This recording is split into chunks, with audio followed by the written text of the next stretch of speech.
Victim answer quest. Then we'll into the main story quest.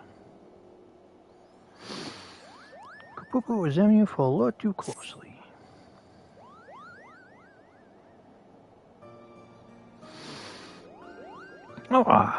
Abandoned and clicking your eyes. The abysmal posture of one who has produced too many walks in far too little time. I can tell you've been training hard, Kupo. Your R2 has begun since last we spoke, leading you to the mysterious meaning of an artist undergoing a wild and wonderful evolution.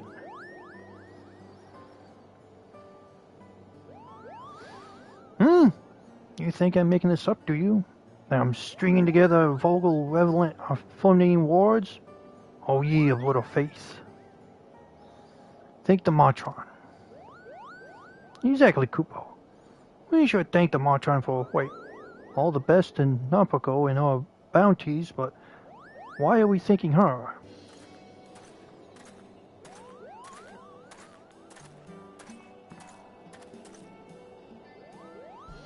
I think the Matron we may speak before you depart, of course. I have someone who wishes to express his gratitude. Our Asgardian friend has made a full recovery and is thanks to the horn you bought. Your selfless actions have saved my life. I don't know how I can ever repay you.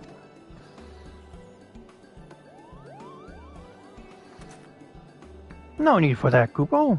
I see your hail and whole is repayment enough. I am given to understand that you are searching for someone, a traveling painter. Indeed I am. Her name is Babo, and she's my very best friend. Moved by your endeavor, I took the liberty of making inquiries among my comrades. Alas, none recall have seen such an individual. As patrolling the border is one of our chief duties, which I've noted if your friend passed through. My apologies, we could not be of aid. I see, still, you have confirmation that Baru wasn't here to help. Thank you, Kupo. It's the least I could do for my saviors. Now, we must attend our next meeting. I wish you well in your journey ahead.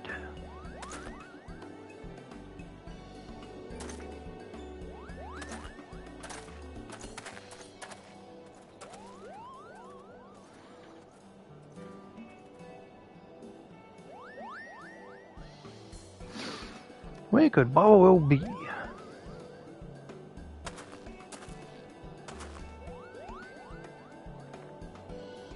We may not have found any clues here, but with some luck, we'll find her at our next destination, Kagane.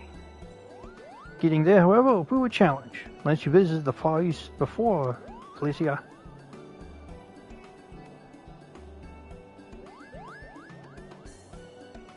Wonderful. That makes our lives much easier, Kupo. Listen closely. I have here a lovely crafted and blissfully breathable hempen sack. I want you to stuff me inside and teleport me to Kagane with you. And gulp. It is well considered a request. While I may not be leopard with your teleportation animal like you, I can tag along as one of your belongings. Stuff me in a sack, I can take it, Kupo.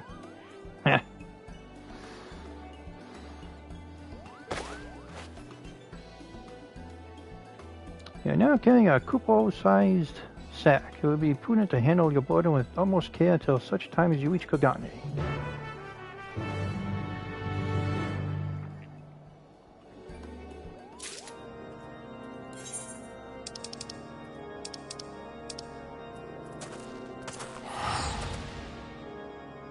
But will she be in Kagane?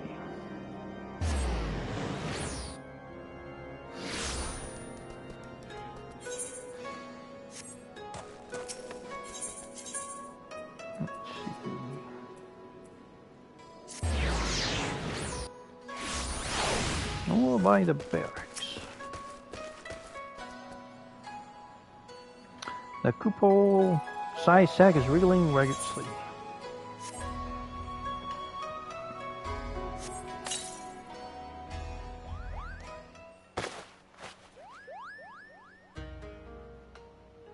What a peaceful nap that was, Kupo. And you arrived safely in Kugane. This city is as impossible picturesque as ever.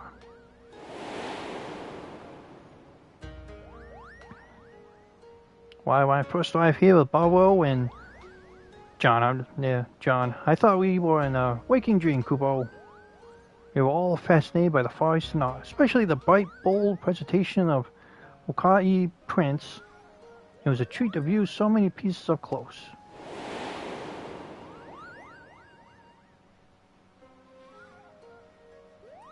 Well, you, Alicia, what do you recall most vividly about your first visit here?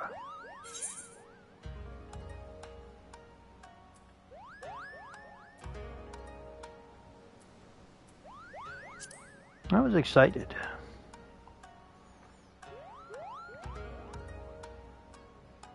Sorry, Kupo.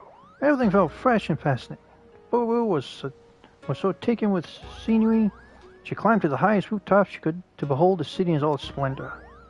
Immersing ourselves in different cultures stirs the heart and broadens the mind like few other things can. Might then, I'd like to begin searching for Baru. I think the tea houses will be a good place to start. The proprietors ought to be able to strike down this hapless fool.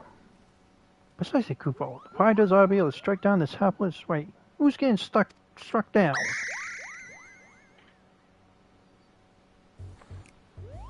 Hold on a moment. It's a soul in need of aid.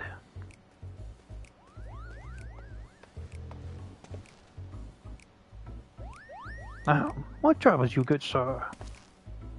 Ah, turbulent tides take me. I am an art dealer from Udall, you see, and I come to Kagane to sell a masterpiece I acquired in Izoria. By night day before we arrived, we were engulfed by a terrible storm.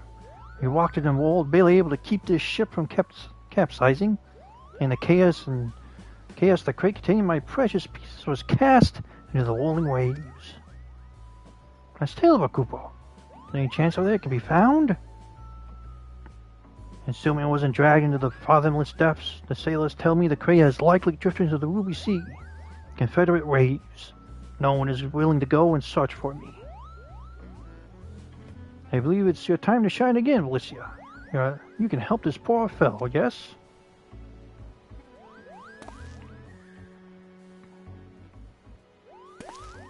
Well, acquainted with the pirates, you say. You can speak with them about my crate. I'll be grateful beyond words.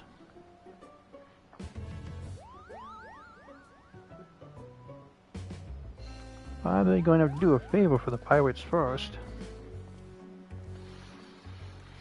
The Confederate pirates and Suzuki keep a close watch on the nearby waters. Anyone has seen the crane in question? It'll be them.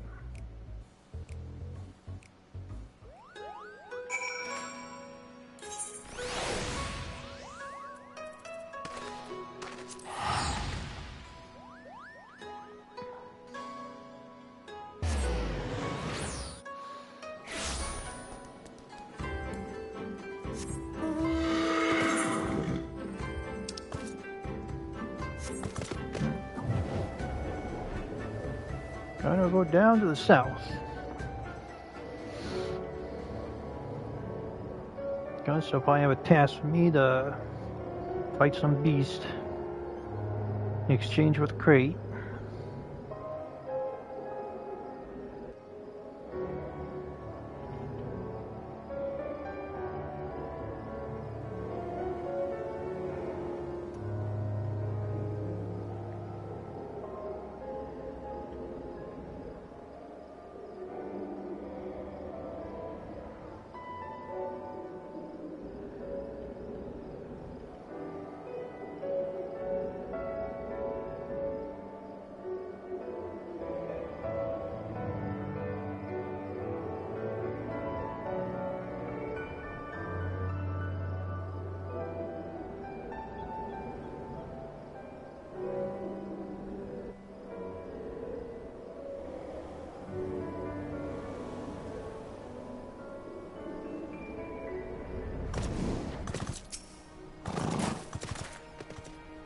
Oof, if it isn't our friend Alicia, what brings you back in these parts?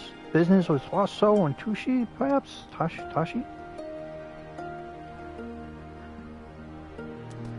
and a crate containing a piece of art. As a matter of fact, we fished something like that out of the water not long ago. But you know it? Oh well. The Ubi sees our territory, anything that ties the to us is ours by right. You can't just hand it over. But you owe so much to Belicia. I haven't forgotten. That wins the case. Why don't we make it interesting to have a friendly contest with the crate? Accepted. That's the spirit. We'll make it simple. Hunting over crabs. Both sides get the same amount of bait. The person who can catch more crabs is the winner. Alright then, once you use up your bait, bring the shells to me and Spoo, probably waiting. Perfect. Let the contest begin. Always in to watch that one. We only lay out your bait by the shore and dispatch any over crabs that take it. When you no bait left, come back and show me the shells you collected from your kills.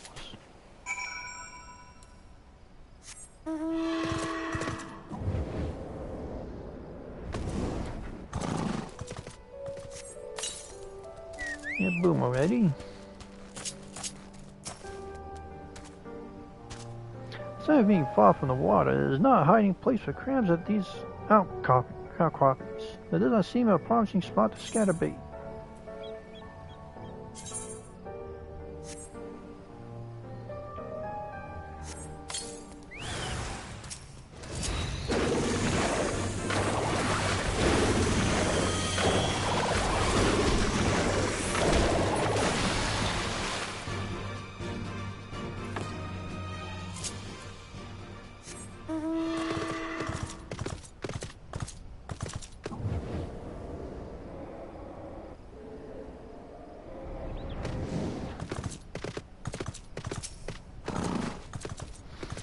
You spy a trail of tiny tracks in the sand, but this is a good spot to use the bait.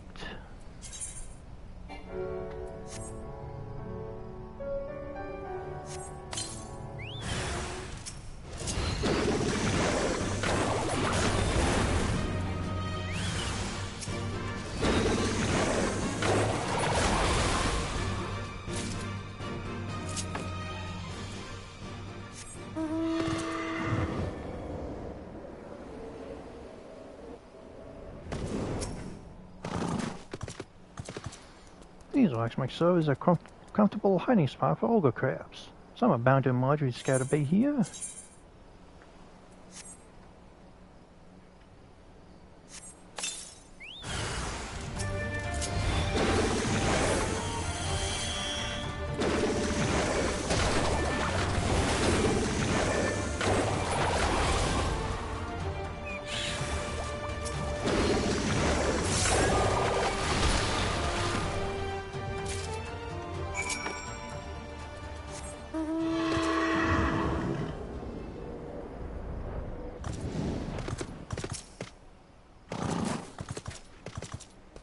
Oh, you're by the shells.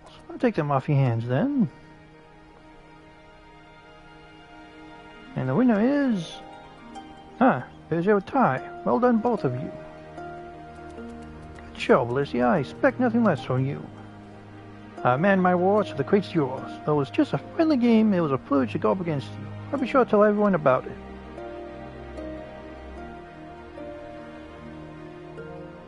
Yes, thank you for humouring us. Hope that crate is what the munchin is after.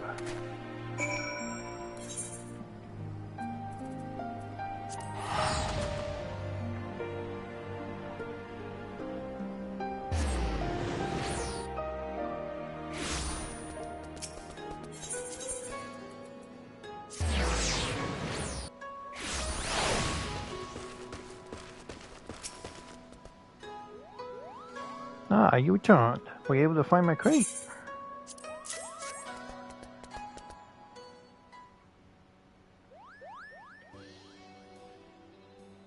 Traders be praised. This is the very crate I lost and it's still intact. You're truly a God-sent adventurer. Words fail to express my gratitude. It's impressive indeed that you should track down the crate. Excellent work, Belicia.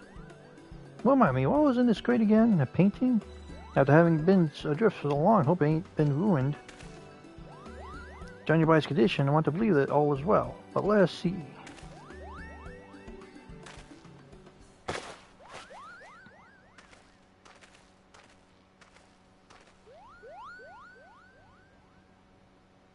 Thanks to traders, it's unharmed, though I thought I had packaged it excessively.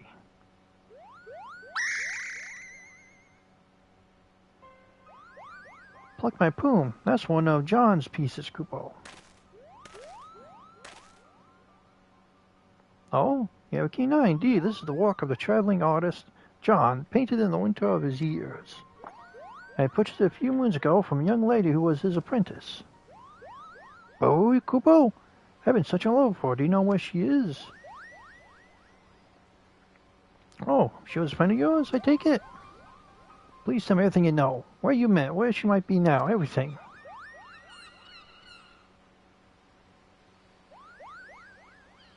I don't know how to say this, but from my authority, your friend has passed on.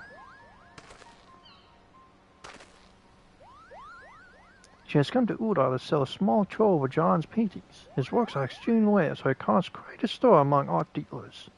Expensive though the pieces were, it wouldn't take long for her to sell them all. And what she had, she disappeared. Her belongings are apparently strewn about her in-room, yet there was not a sign of foul play. None have seen her since, and it's rumored she found a quiet place to end her life. No, I knew John's death left a void in her heart, but Boo wouldn't have. She couldn't have.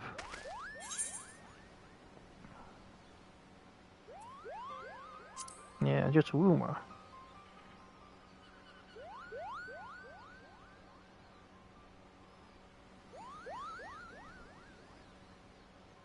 But, forgive me, it was not my intent to cause you distress with these grim tidings. Just because of them, in fact, this piece failed to sell in Uzar. It was Oziga. This did bring it all the way to the Far East, hoping to find a buyer here instead. Now, it isn't much, but please have this token of my gratitude.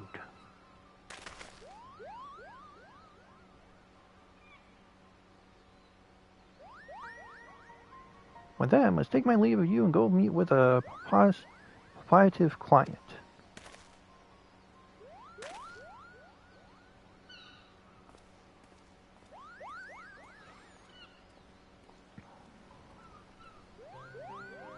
I am sorry, Alicia. You did well, you did. If you don't mind, I'd like to be alone for a while, Kupo.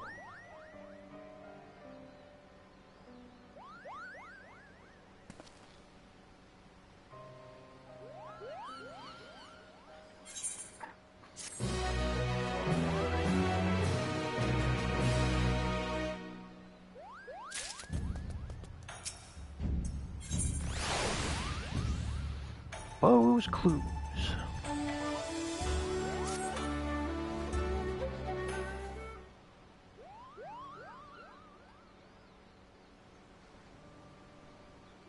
Oh, it's you, Kupo. What is it? I've been practicing.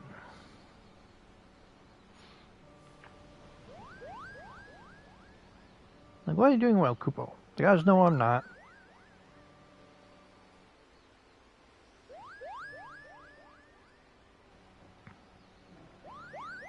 Excuse me. If Bo has truly left this world, it seems that I... It wasn't too late, thank goodness. If only, Kupo, if only. Oh, it's you, Mr. Art Dealer. What brings you back to us? I have concluded my business here and shall be returning to Ula. Before I take a ship, I wish to speak with you again. It's plain your friend's fate weighed heavily on your mind. Wish to know the truth of a certainty? I'll be glad to introduce someone who deals in information. You think this person would know what became of Baru? Oh yes, this man makes his business know everyone else is in Udar. At the very least, he should be able to tell you if your friend yet lives. He also happens to owe me a favor. I shall personally ask him to assist you. Once you arrive in Udar, head to Emerald Avenue, look for the bespectacled man with a self-satisfying grin. That will be him.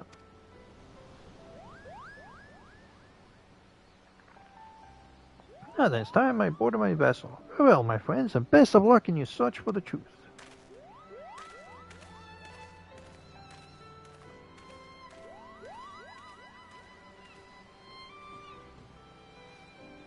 I want to know, Alicia, desperately, but at the same time I'm so scared, Kupo. The bow really is gone. Don't lose hope.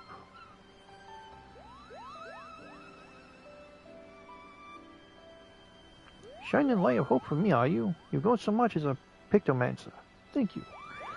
With you at my side, I feel like I press on and face whatever comes, Kupo. Right, let's head to Udar. We'll do the same as our journey here. You teleporting away from me in a sack.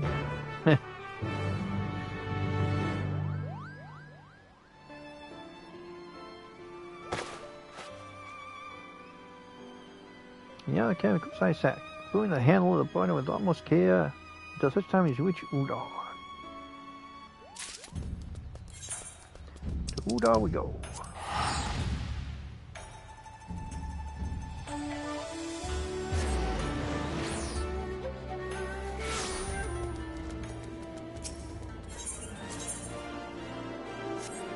What's on your side?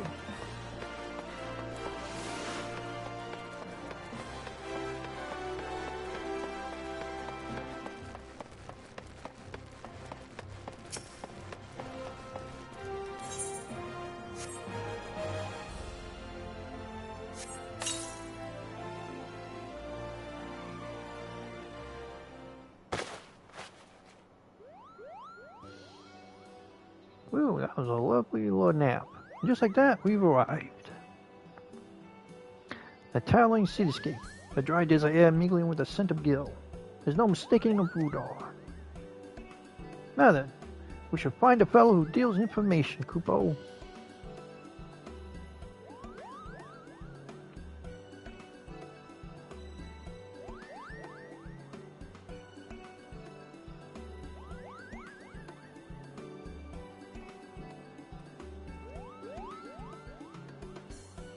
I believe I have it. A bespectacled man there, with a grin that does indeed bespoke unwavering confidence.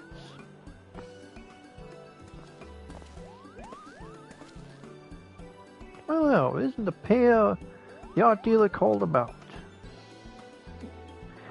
You could tell me who we are just like that? You really do know things, Kupo. Ah, well, that's true enough, but to be fair, I ought to be blind as a bat to miss Woogle traveling with the savior of the Bleeding Realm, and then some. I understand you're looking for a friend. That's right, her friend. Her name is Baro, and she was last seen in Udar. Do you know anything about what became of her? You must tell me, Kupo. Don't get your palm in a twist. I oblige your burning curiosity. It was about half a year past that Buru came to Uldar. She brought with her 8 of John's paintings, which she put up for sale. She sold a lot within a matter of weeks, and with a small fortune she made, she went and bought herself accommodations at the ossuary. No, that can't be right. Great it is, my furry friend. Now it bears stressing that being interested in the city is not as inexpensive position. Highly surprising given the limited space what's left. But she made a donation to the ossuary up in front and full, amount most folk never seen in their lifetimes. What did she do after that?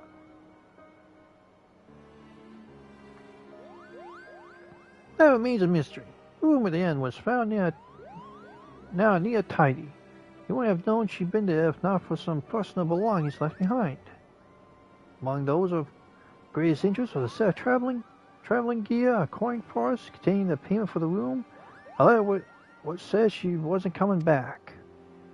Found it all a bit odd. Didn't keep it cold, the brass blazed to investigate, but the evidence led them to conclude that she was voluntarily missing, likely dead by her own hand. Then Bo really is gone. That's what they think. Who's to say, huh? There's only one way to be concerned, I reckon. According to a priest who oversees burials, Spiru's coffin is stored in Ilgan's burial chamber over by the ossuary. You'll have to open it up and see what's there or isn't with your own eyes.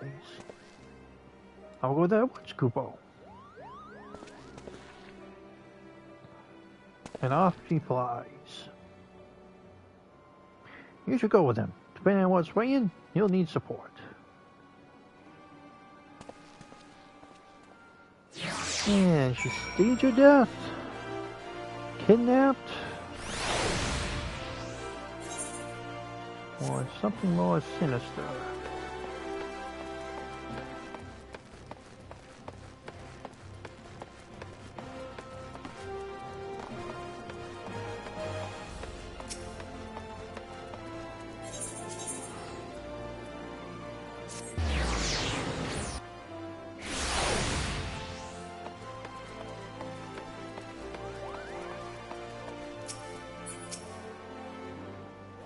I beg you, Kupo.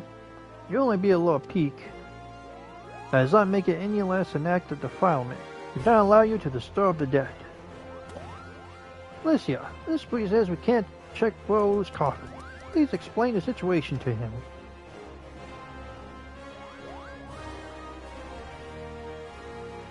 So that is the way of it. While I am not unsympathetic to your plight, a coffin may only be opened in exceptional circumstances with the permission of family, which you are not. I am sorry, but I must ask you to leave me in peace. I have my hands full with other pressing matters. Oh, what matters might those be, if I may ask? In order to address the shortage of burial space in the city, works have been on the way to expand Hilog's burial chamber downwards. Alas, the excavations inadvertently unleashed a horde of zombies from an unmapped ruin, and it's fallen to me to deal with them. Oh, this sounds like another opportunity for Alicia to put his pictomancy to work. Pictomancer, you mean the art created by the fabled Archon Realm, who roamed the lands, leading aid to those in need? None of the Kupo.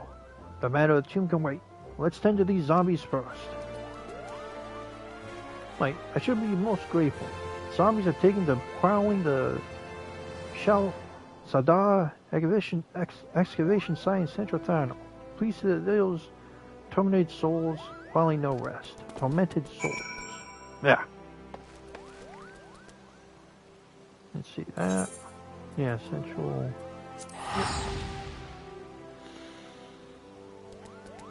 Time to go. Time to become a zombie game.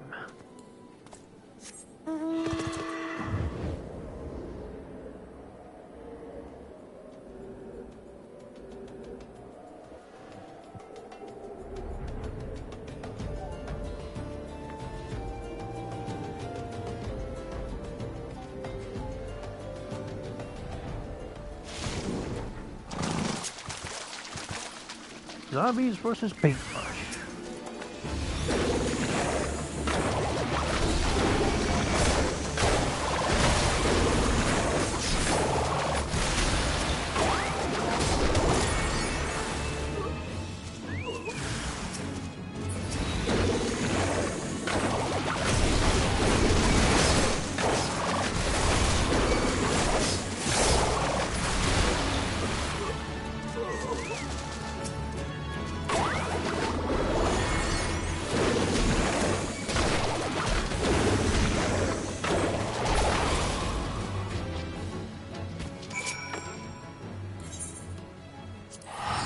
Nope. Not even zombies can stand up to a paintbrush.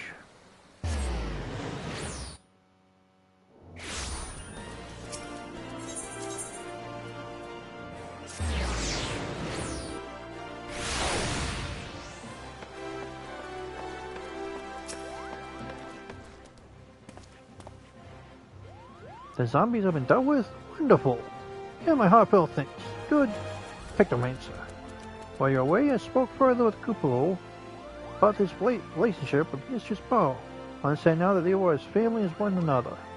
And like this, and also in recognition of your service, I will allow you to examine her coffin, if you were to follow me.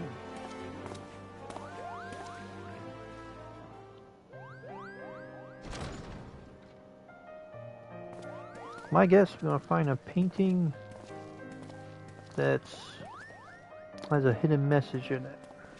That's my first guess.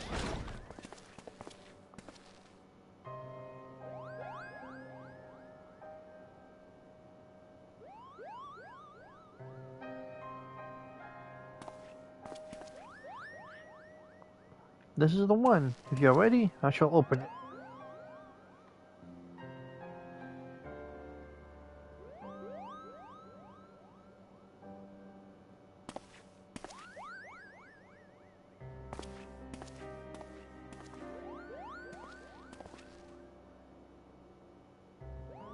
Very well.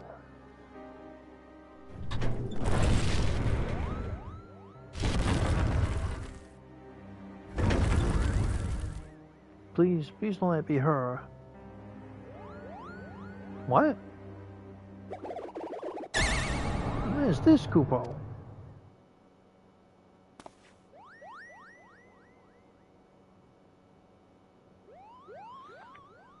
A painting. Yes, we all see that, and I recognize that as well. This is John's final work, the Ethereum Palace. Why was this painting in the casket? If Boo isn't here, then where could she possibly be? I'm afraid no one in the Order knows where she has gone.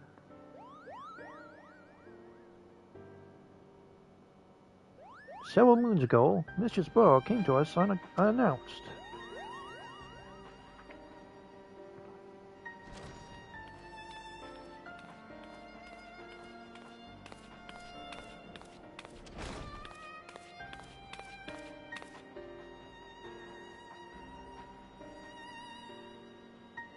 Pardon me, is anyone there? Greetings, my child. Are you come to pay your respects? No, I was told I could purchase a tomb here. Ah, tombs are bestowed upon pious souls who make a donation, yes. I see. In that case, I wish to make a donation. My master's paintings fetched a high price, so I believe I have sufficient funds. Will it be possible to have the tomb prepared immediately?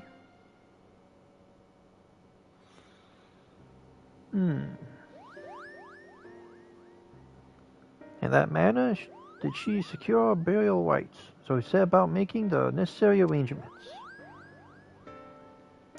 But when all wasn't ready, she requested a moment alone in the chamber, so I waited outside the entrance.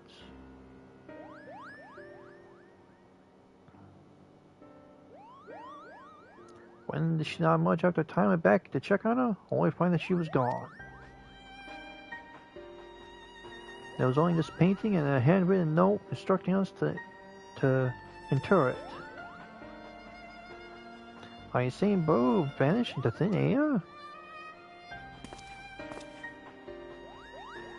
So far as I could tell, as you can see, there's only one entrance to this chamber. I recognize a large-scale search, thinking she might have wandered into the lower levels or even those under excavation, yet still we found nothing. At length the search was called off without answers. What else could I do but fulfill her final wish? Place the payment in the coffin, or has remained ever since? Curious and curious, Sir Kupo. That is everything I know, and I'm sorry I cannot tell you more now. If you will excuse me, I must return to my duties. Yes, of course. Come on then, let's head back outside.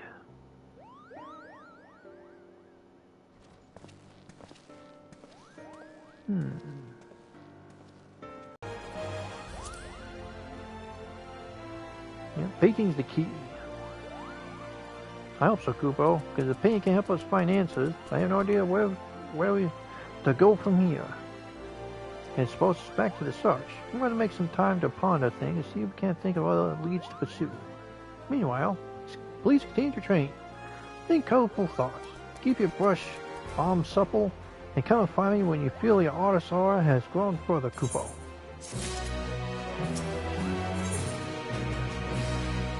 Some way only she knows. Kupo hardly nods in your general direction.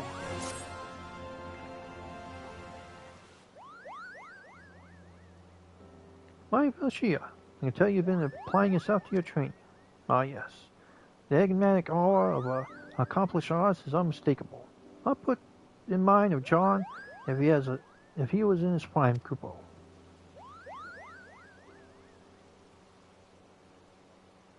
Now then, imagine a great big canvas that has yet to receive even a single drop of paint. That, unfortunately, is the state of my search of Burrow. Couldn't find any new clues to her whereabouts. I'm at a loss as to what to do next.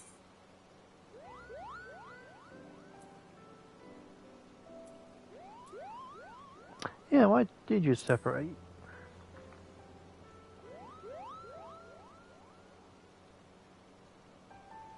I was elected to disclose the events that people day. Perhaps I should have.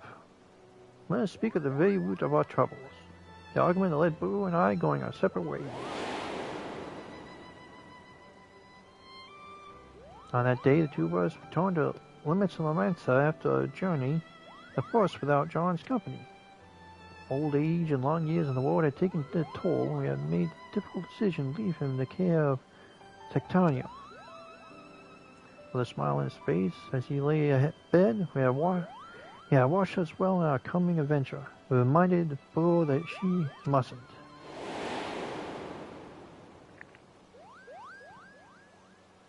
Gas could be yes. Yes, it must be. Boo has become part of the painting.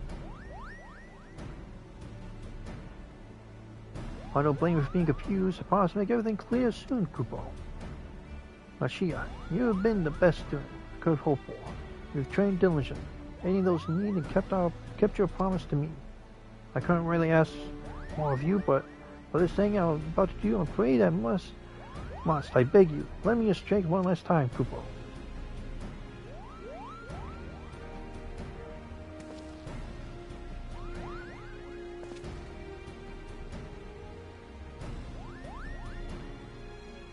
Come and meet me at the Jadadite flood. I'll be waiting.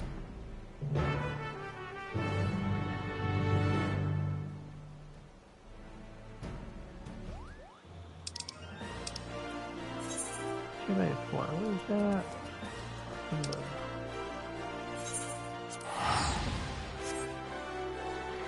Back to the Black Shroud.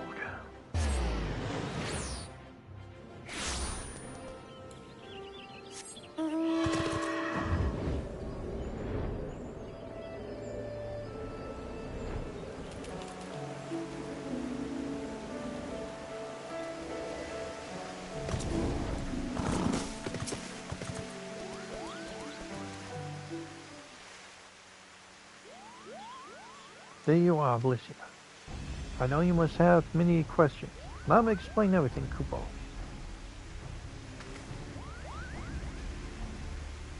It took a few pretty pleases, but I convinced the RC priest to let us borrow the painting. Boo inherited it and the other works from John after he passed away.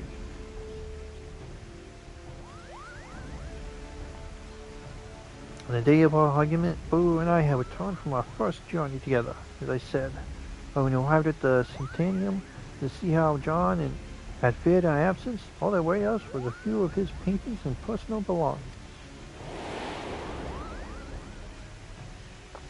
Palpatine had found his way into the facility a few days prior. Seeking to protect his fellow patients, John confronted and vanquished the beast, but exertion proved too much. Boo and I were devastated. If only I returned sooner, taking a quick route would not wasted so much time. John might still be alive. Such thoughts tormented us, Kupo. Boo took it hard set, for she had lost her only family. She clung to me and wept like a child with a doll, and I, in a moment of poor judgment, said something foolish.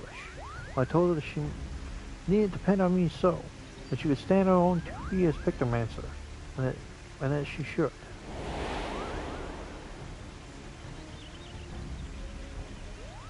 She shoved me away in anger. One unkind word led to another. We shot at each other until our throats were hoarse. When there was nothing left to say, she stormed off alone, cradling John's painting in her arms. Now, as you know, sometime after she joined Uldar, sold the paintings for funds to purchase her tomb and then vanished. The song had been unable to understand what she was thinking and where she might have gone, but the answer was right under our noses, Kupo. You see, bro, by such a vivid animation that she could bring any of our thoughts to life. As this rare gift allowed her not only to create but reshape, John made her promise that she would never use her powers to alter a living being. But in her grief, she did just that.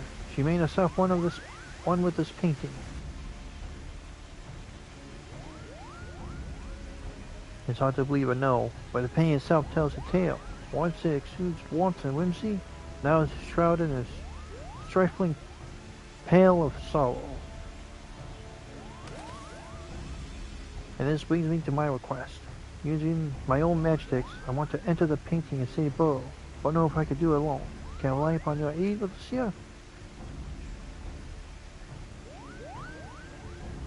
Yeah. Let's do it. I'm in your debt. Be warned, the painting will be a world where one's imaginations may manifest. That is to say, anything can happen. So see to it that you're fully prepared, Kupo.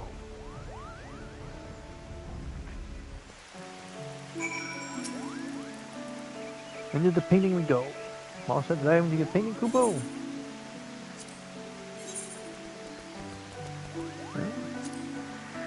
Let's do this.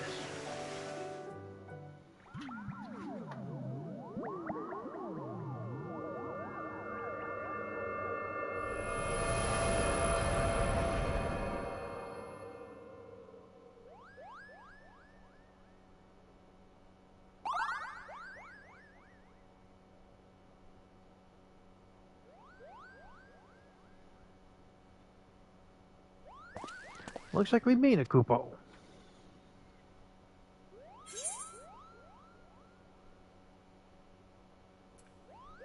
Yeah, the Grand Cosmo.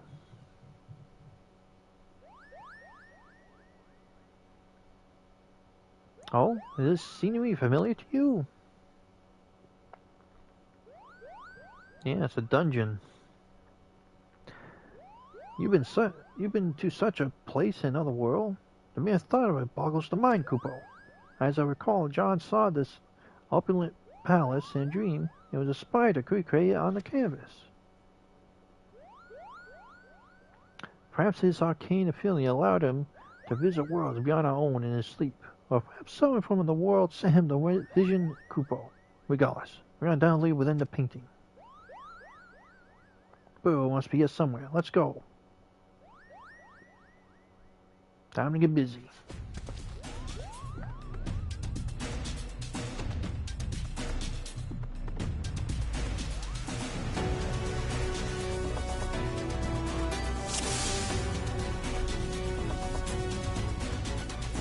So many paintings, Kupo. I have a bad feeling about this.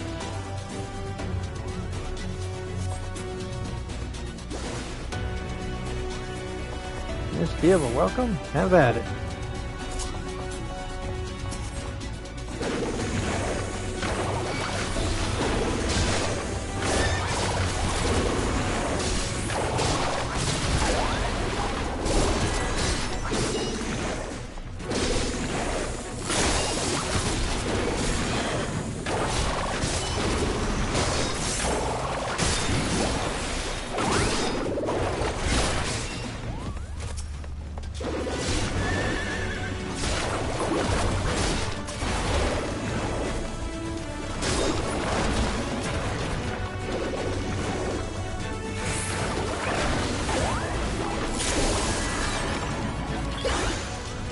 Got my camera.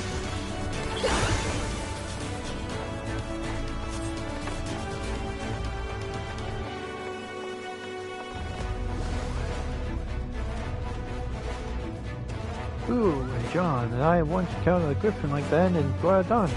Careful.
Kupo!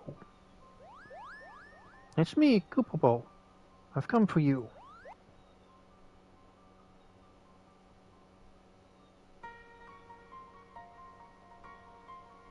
You've come for me? No one would do that, no one.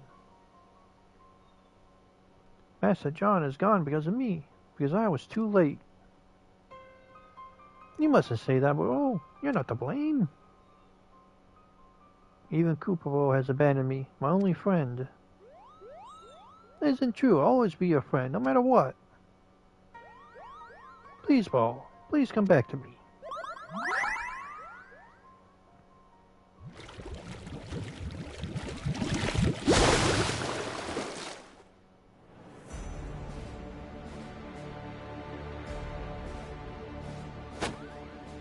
She belongs to me, but you have no place here. Master John. No, you're just a sharp shade born of the imagination. That you should call me a shade, Kupo. Such insolence cannot be borne.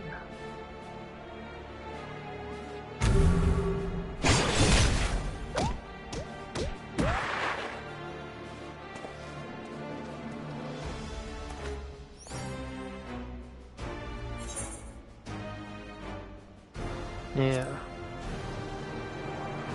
The real one would never do that.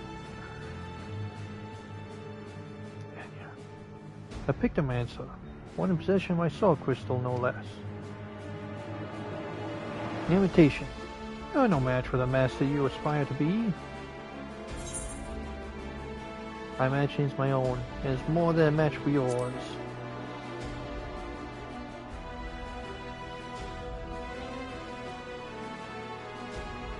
Bold words, but you'll soon be made to know the true power of pictomancy.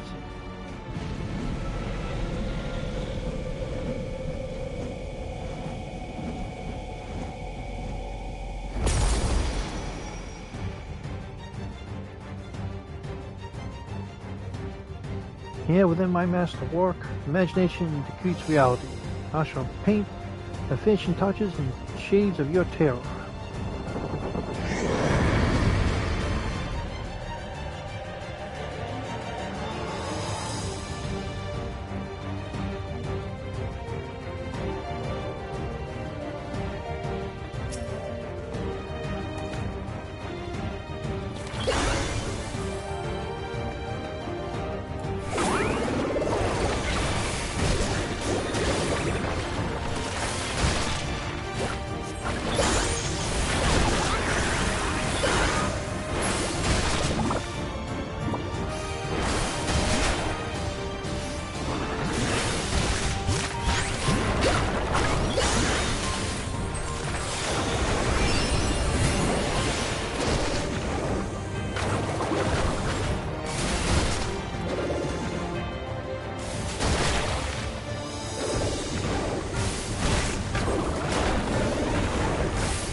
Got him.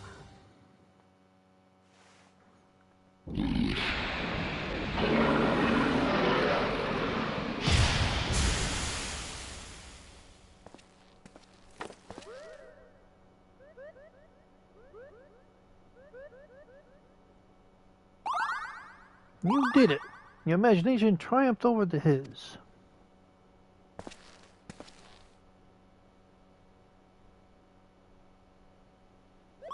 Burrow, wake up, Burrow.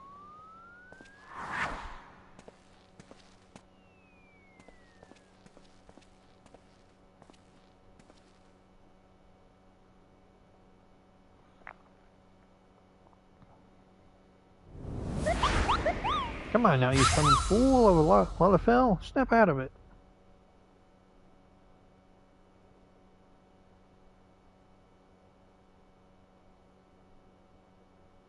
Kupo, what are you doing here? We came to bring you back, Kupo. We've been looking all over for you.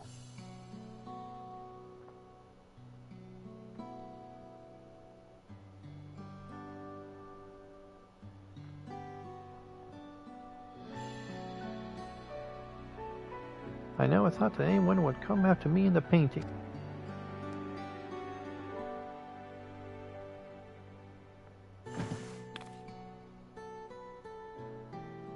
Miss Alicia, was it? Thank you for accompanying Kupo in his journey.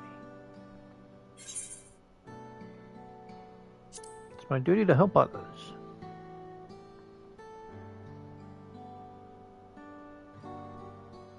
Indeed, Master John taught me the very same, and I strove to live up to our duty. But I couldn't save him. I couldn't save the man who raised me. It's not your fault, Burrow. Even the brightest, most imaginative minds can't predict the future, Kupo. Why are you even here, trying to be nice after everything you said? My best friend, and you abandoned me when I need you. Told me to make my own way. You know why I said what I said, Kupo. I'm not real. No matter how much I wish it, I can't remain by your side forever.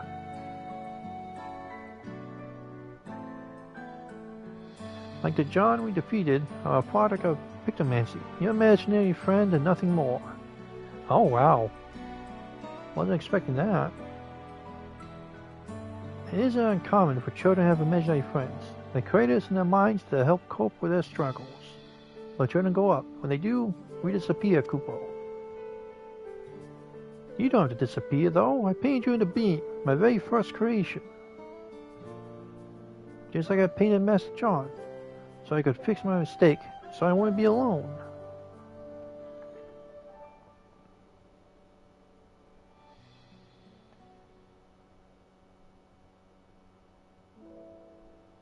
Pictomancers can do wonderful things. By bringing our imagination to life, we bring hope to those in need, Kupo. This lifts you along through his journey. And so did you, Burrow. But no matter how harsh reality may be, Pictomancer isn't meant to paint over it, Kupo. Rather than escape reality, but meant to give people the courage to face it. But how can I when those who matter, most of me, are gone?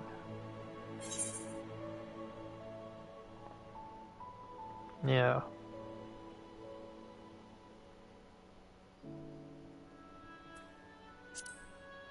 Giving hope.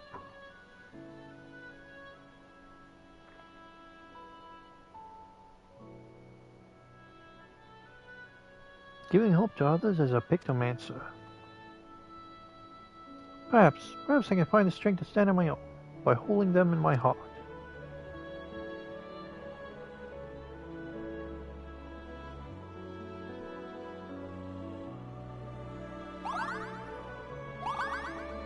You will, Kupo. You absolutely will. You'll be just fine.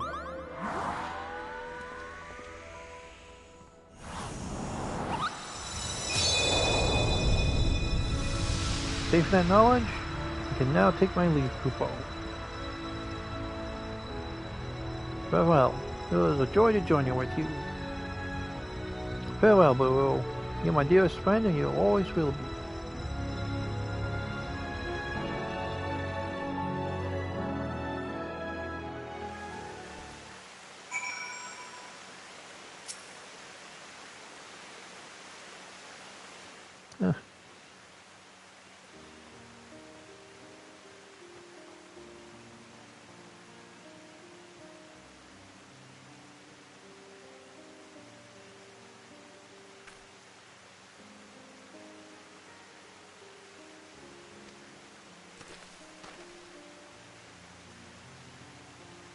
I'm sorry for all the trouble I've caused. Thank you for helping Kupo to find and save me. When you faded away, a warm and comforting ether flowed into my body. The magic I used to create him, I think. In that instant, the moments and memories he shared with you became mine.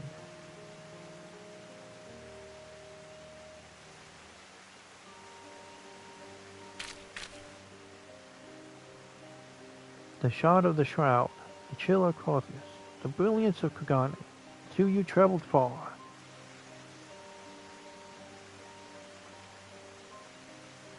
I felt Kupu's desperation as he searched for me, his yearning for our days on the world with Master John, and his happiness at having found a friend in you. What of you? How did you find the journey?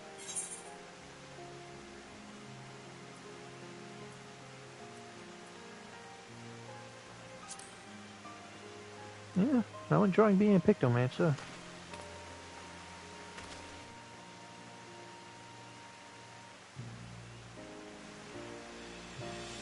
I'm glad to hear that. I felt the very same when I was learning the art under Master John. I saw my first Moogle here, you know. The way it danced through the air, so full of life and joy. Much I wouldn't have wanted a friend like that. I could create him again, recall the feeling and the image, and paint him anew. But I won't, because the two of us taught me, parting is at the end.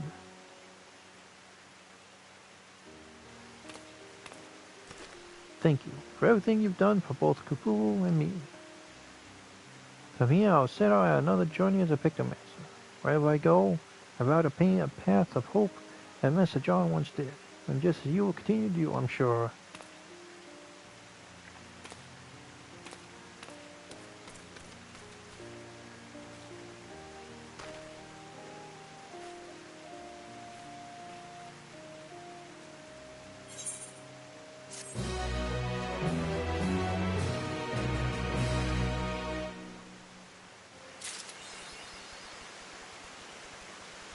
Gotta follow my rainbow. Does it give me a title? It does. Picto Perfect. And now for the main story. See where that's going to take me.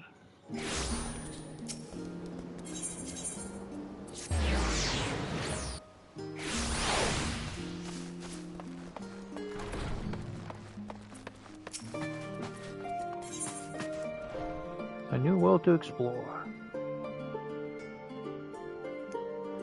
Old Jug has a message for you. Prototypical? Huh.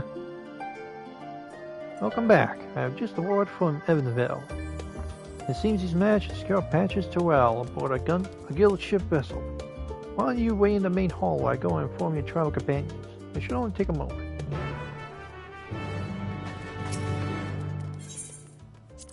Love the accepted music.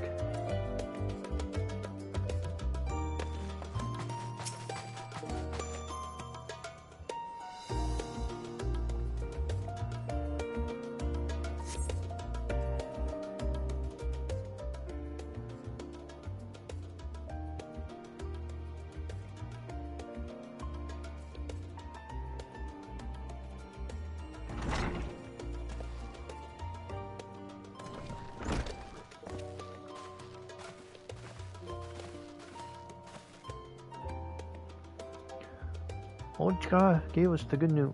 We made ready to set sail at a moment's notice. The only one yet to arrive is Ibn Vale himself.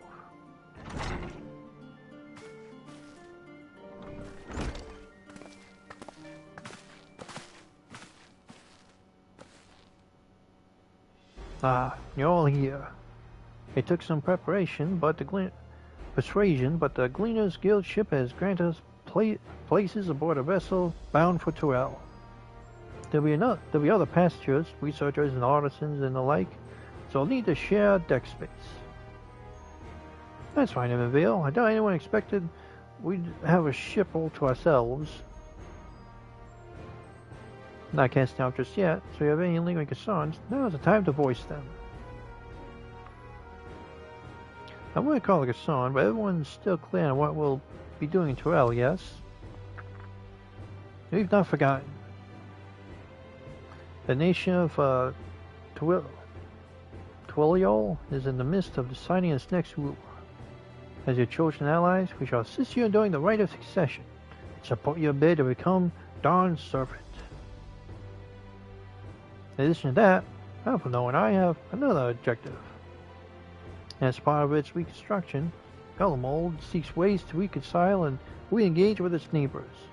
By visiting Terrell, we have to learn more about how its Moad cultures interact with one another, how they find common ground, develop stronger ties, the sort of insights that might help our friends in Ilsbrad. But we'll pursue this goal in our own time. You can be sure that we'll give the contest all due attention. That's all I ask. Otherwise, you're welcome to do as you like. You want to find out about your grandfather, right, Krell? Yes, as far as been determined from the old missive I found, he has been tasked with investigating the Golden City by your father, the Dawn Servant. Yet, oddly enough, we have no record of that investigation on our archives, and nothing to explain the earring which accompanied the letter. Thus, for reasons both official and personal, we should very much like to get to the bottom of this mystery. I'm sure there'll be a chance to speak with Papa. We can get your answers right from the source. I look forward to meeting him. In any case, you're not only one with an interest in the City of Gold. The Golden City is a children's bedtime story. I am part of this expedition only because the Third Promise has commanded that I serve as guide. Still playing the part of the store servant, I see. What of you? Don't you tell me you've changed your mind.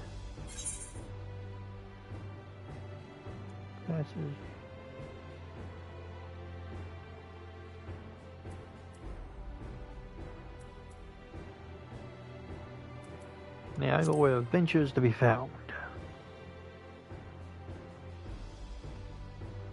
That's what they tell me. Right then, we're all still committed to the journey. I say we make ready to depart.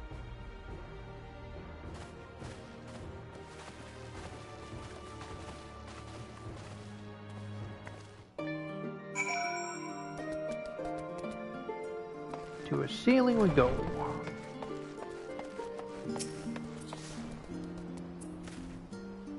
Niggas they are. The others have already left for the harbor. One in danger of missing the boarding call, but perhaps we should be on our way as well.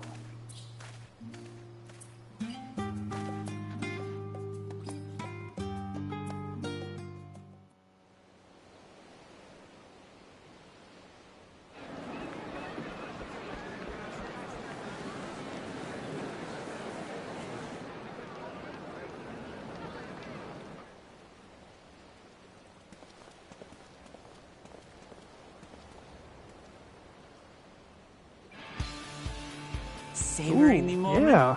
I can feel your excitement, your eagerness to explore the unknown. Well, for once, the fate of the world doesn't rest on our shoulders. We might even get a chance to enjoy ourselves. Do not be so quick to relax. Oh, Tural may seem but a short sail away on a map. The vast seas between brim with peril. The treacherous waters of Shade's Triangle alone have claimed countless vessels. Even following the safe route plotted by Admiral Buthiswin herself, this will be no pleasure cruise. Perhaps, but my voyage here was uneventful enough. Disappointingly so. Either way, the two of you have first-hand experience, which will be of great comfort in the days ahead, I'm sure.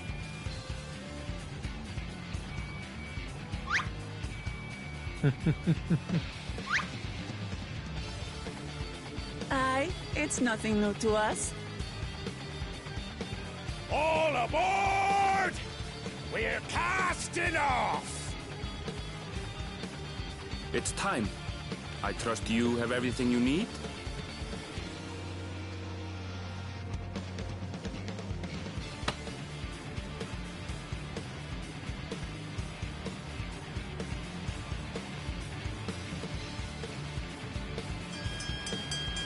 Sailing the Seas music is pretty good.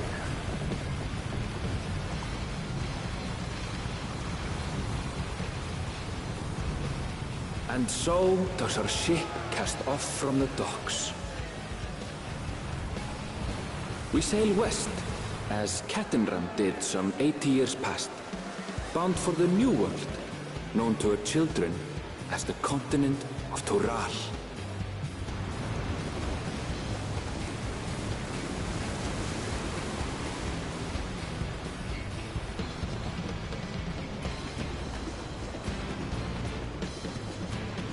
Just wait, Papa. When this contest is said and done, it'll be your daughter who sits dethroned.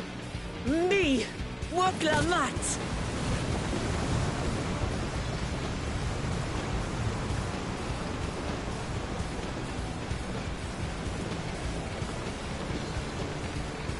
She must be sure-footed, because if I was standing there, I'd be guaranteed I would slip right off and fall.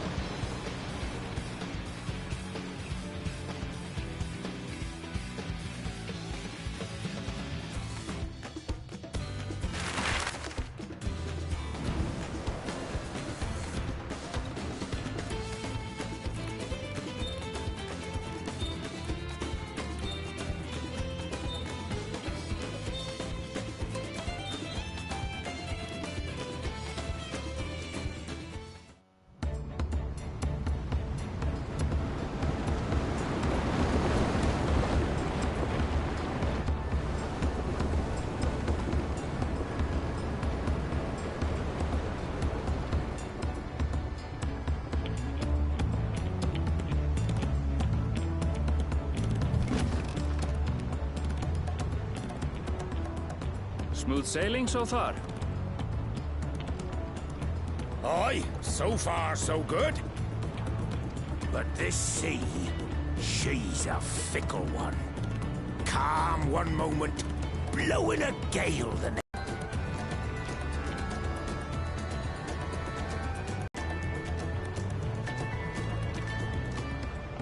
Speaking of which, some of our fellow passengers have made this trip before. Several times, in fact. I was able to learn a few things about Tuliolal and the right of succession.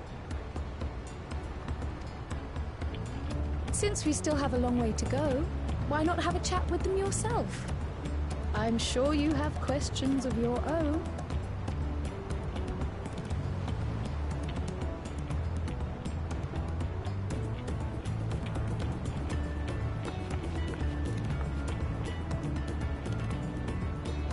Did you look out across these same waters, Grandfather?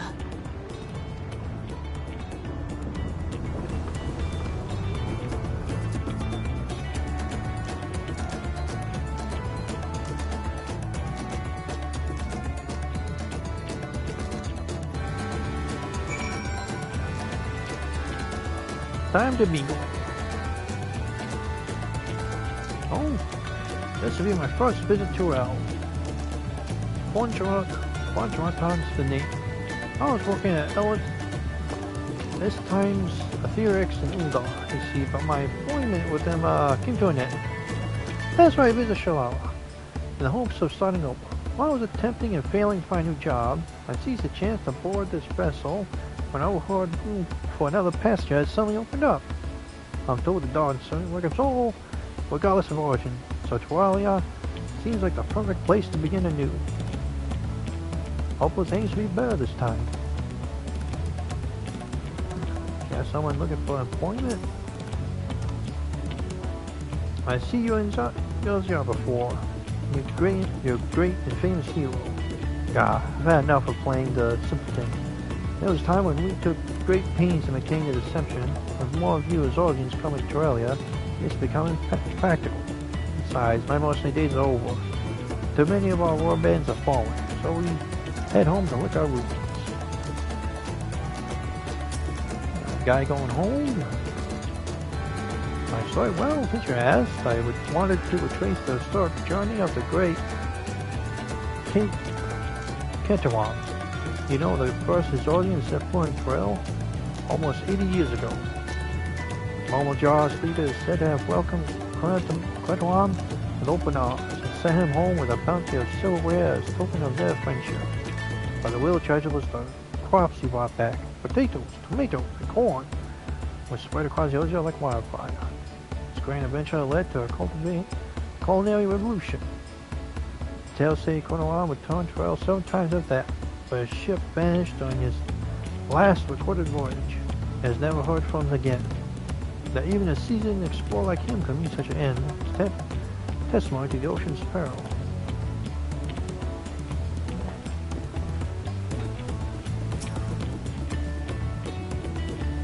An adventure, I presume. Much of myself based on Udar. This by Pacific imports and exports. Yoja and Trail are both. If this is your first crossing the Saw, as they say, do remember that the social mores of Yoja are not necessarily the same as those over yonder. Consider this.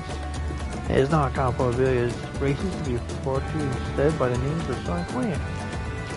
The Makote, Torstero, the Hrothgar, the Zabaro, not because every member of a given clan is of the same race line, but because many individuals of said race are associated with a clan.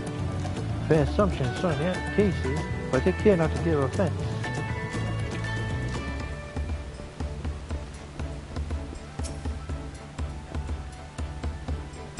Did you want to make a wager? I'm taking bets on who will be sat next to the Dawn Servant's shiny chair.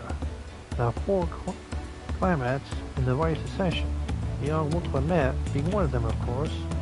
Before a momentary bloke was telling us, the other 3 are all strong contenders. Not too many keen to risk their coin on the 3rd promise. Huh. So Wukla got 3 siblings.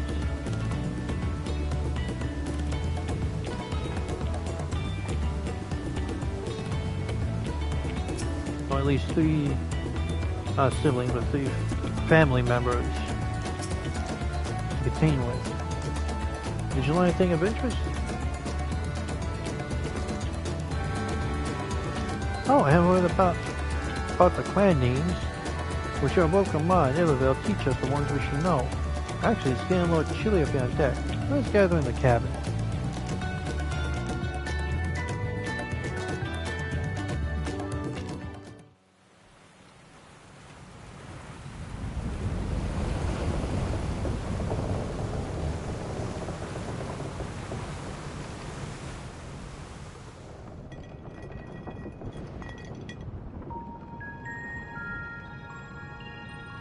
We're in for a proper storm, it seems.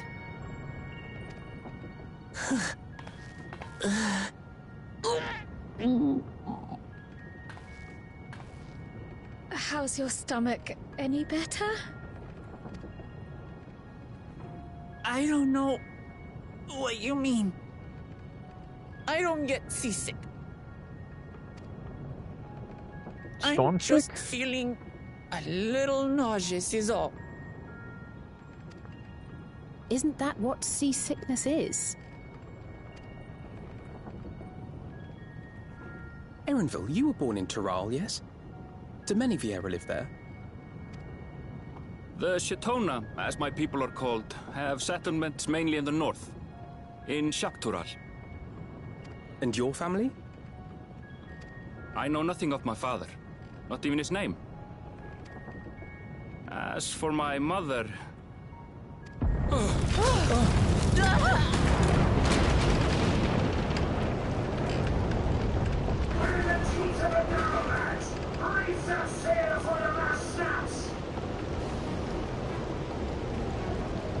Oh dear.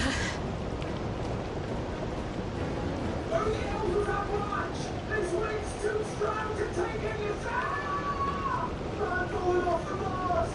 We need help! Get in below decks first! Quickly! Before he's washed overboard!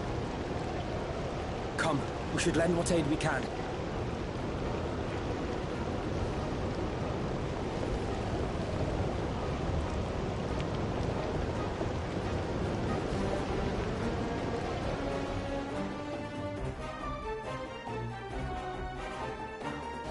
I have not seen the ocean rage with such fury before or since.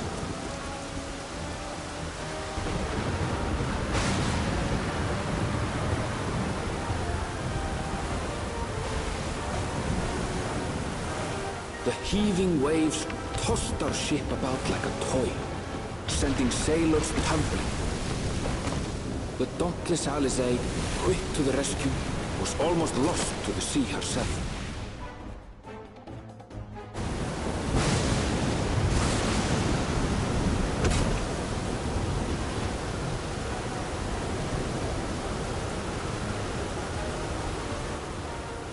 Meanwhile, our champion rushed to deploy the vessel's magical defenses, and thereby shield us from the lightning.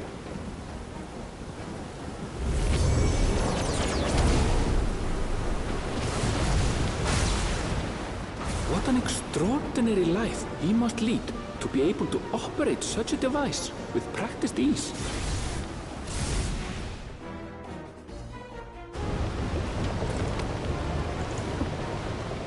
Boklama, too, threw herself into the rescue efforts, though one might have mistaken her for another soul in distress.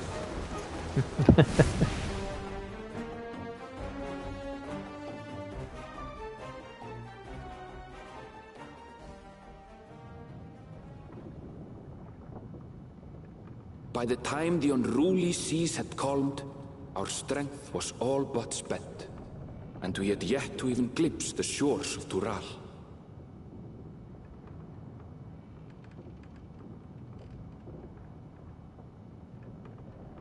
In retrospect, of course, that battle against the storm would prove a fitting prelude to the coming contest for the throne.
Morning.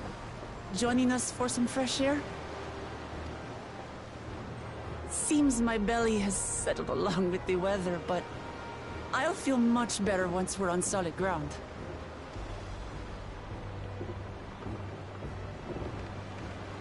Ugh. Can't be much farther now, can it?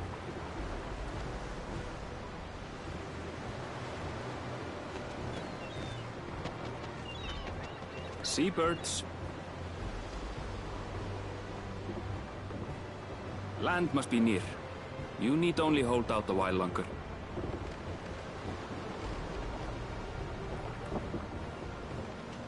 For a dark moment, I thought the ocean might swallow us.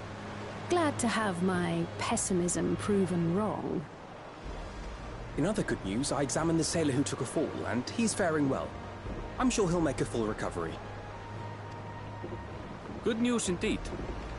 If all's well, then we needn't delay in launching the landing boat. Ships have to lower anchors some way from shore. Too close, and they risk having their underbellies ripped open by the reefs that crowd Tuliola's coasts. Come.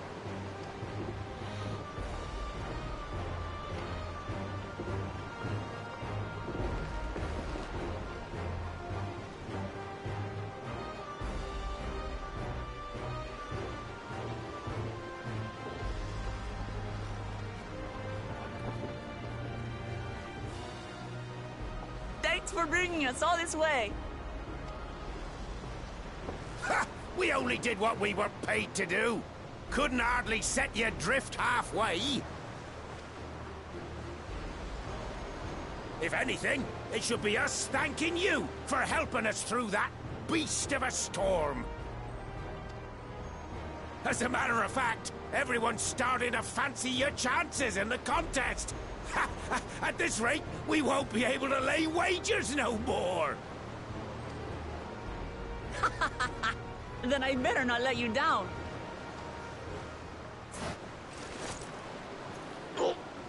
Easy, stomach. Easy.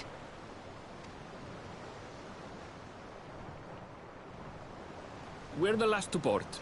If there's nothing left to say, then let's shove off, shall we?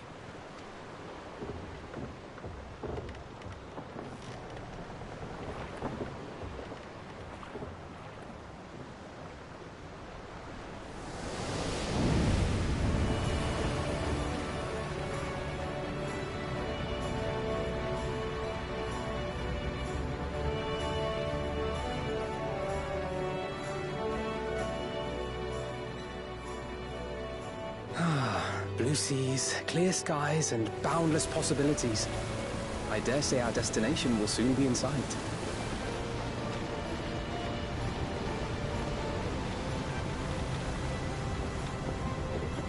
Enjoying yourself for a change?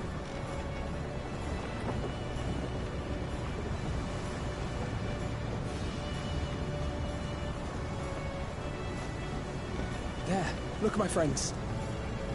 Behold the scene of our next great adventure.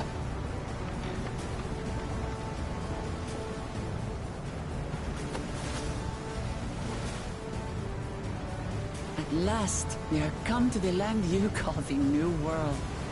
To my home, Tural.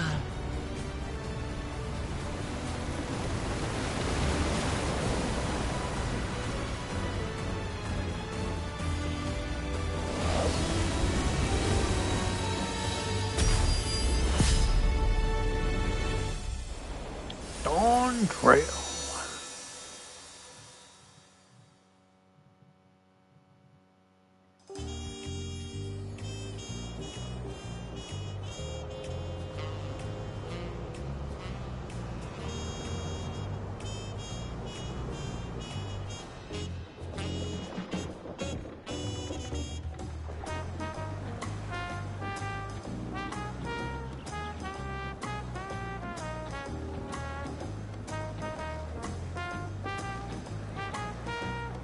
Poor Lamont.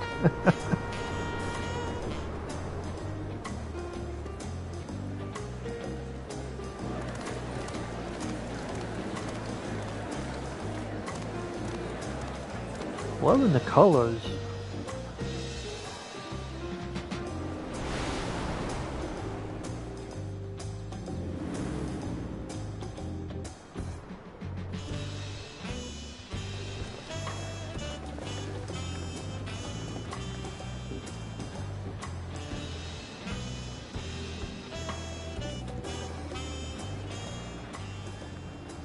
Gods, I've seen cities with an impressive mix of cultures, but this is something else.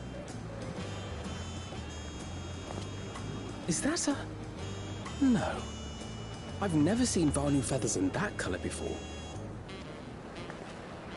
You'll find much here you never knew existed.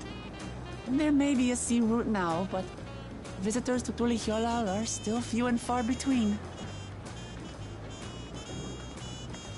And as we don't build seafaring ships, only a handful of Turali ever venture abroad.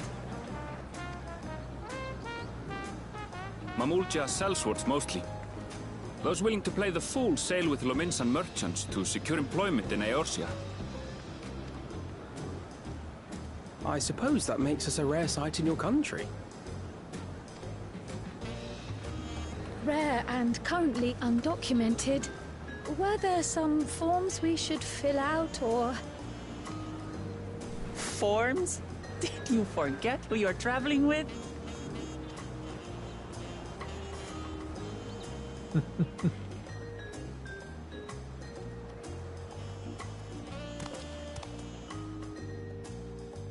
You are outsiders? Visitors to Tural? I love that armor set. That's a great armor set. We are. Our nation is soon to hold a right of succession to choose its next dawn servant. We will not abide interference from foreign agents seeking to foment trouble. What brings you to Tulihyolal? I can answer that. These fine people are allies in my succession bid.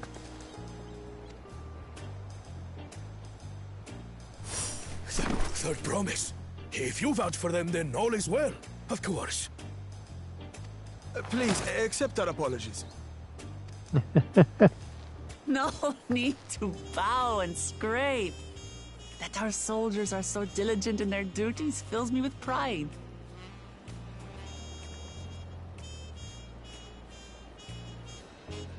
We'll be continuing our patrol then.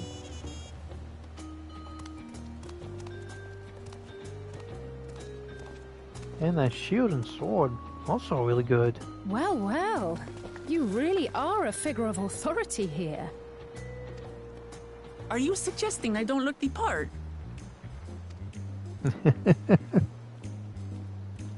Anyway, first things first.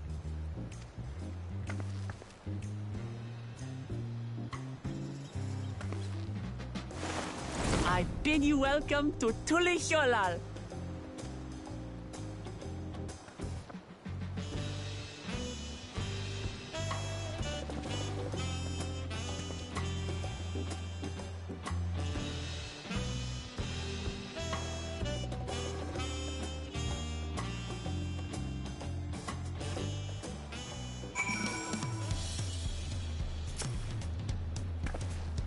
Wow, once again the music. Well, despite the storm's efforts to the contrary, here we are, safe and sound.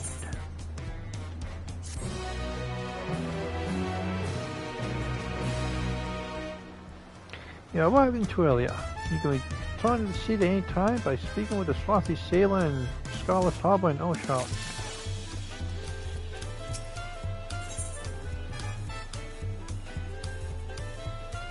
Ooh, weapon. While being on solid ground has improved Wakelman's mood, her stomach appears to be lagging behind.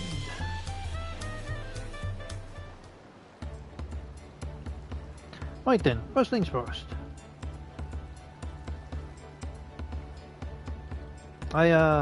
Still a bit queasy. No more boats for a while.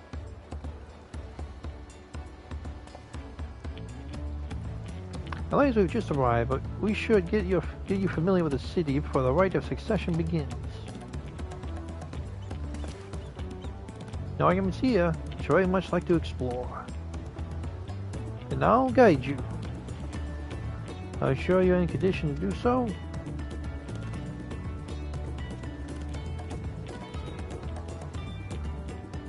Ah, we were wondering who these strangers folk were.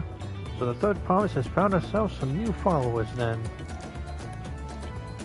Followers? Oh, Clement, are you unwell?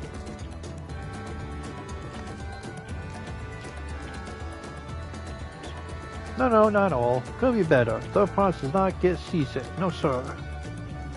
As for my hand-picked entourage here, I recruited them to help me win the right of succession. I was about to show them around the city, in fact. That sounds lovely. But a group of foreigners is going to attract attention, especially if they're in the company of the Third Promise. Everyone will be curious. We certainly were.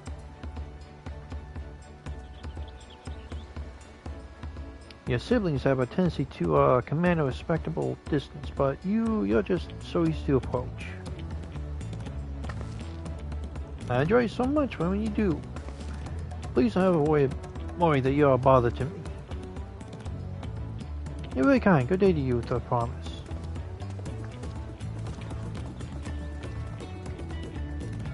They did have a point.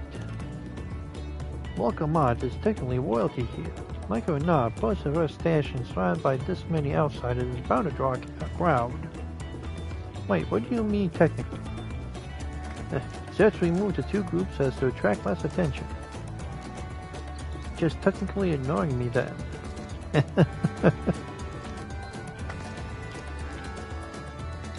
Alicia, you and Kryle can come with me. I'll take the twins then. We'll get in touch once we had a good look around. That voyage was hard on all of us. Take it slow and recuperate. We have time enough for that. Enjoy your wanderings.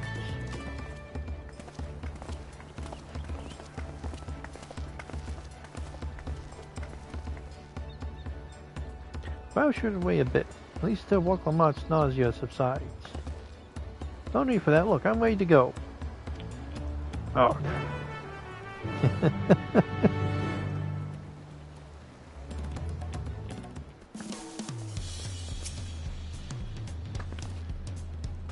I'm fine now, really. Can't stand around all day feeling sorry for himself. What with the contest looming no.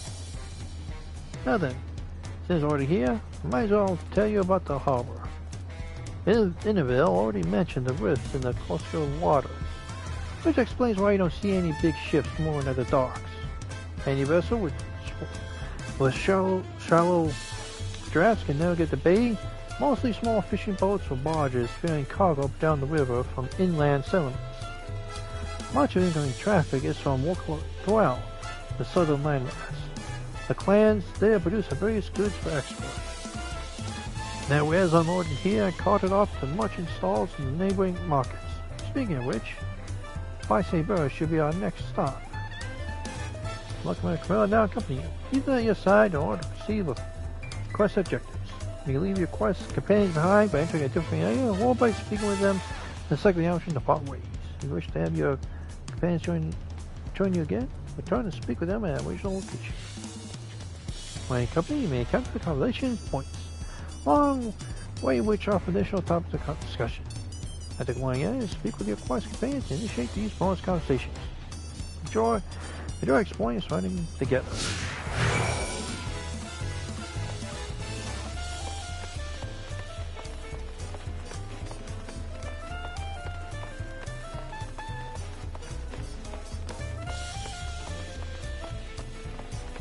And they got some good music.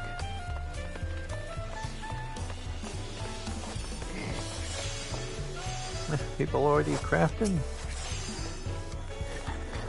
This is Paisebur, Tuelia's largest marketplace. Being right at the harbor, everything from fresh fish to imported wares go directly to the shelf. Anything you want, they most likely have. Oh wait, I should mention that here in Tuelia we buy things with Pel, a currency by the Pawapu created. Oh wait, more and more trade is coming from yours. More shops are happy to accept your guild. There's also Wokolapu, another market east of here, but I can wait for another time. I have other places I want to show you first. Next we'll head back a bit, to the northwards up the stairs to the Sun Plaza. Can't wait to see you look on your faces.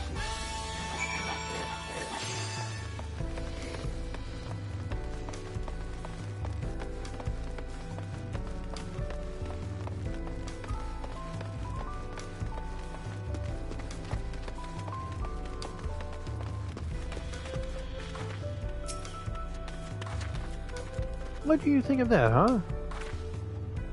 Goodness me, you have ethrosites in Torellia? I think I told you before, but my brother Aquana spent 2 years studying the Charlian. He fell in love with the nation's ways and brought back to us the knowledge of theosite construction. Papa warmed to the idea at once. I had one built immediately. Did you do as the attorney thing? If you're ready to continue, head down again and up the slope to the side. Right at the top is the gate which leads to Zach's Twill. Let's make a stop at Light Plume Post on the way though. That's headquarters for the Land's Guard.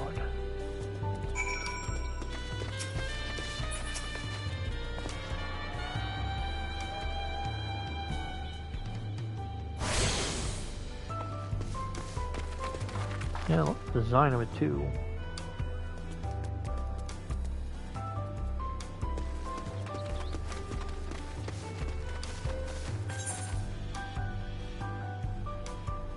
See what? Yeah, over here.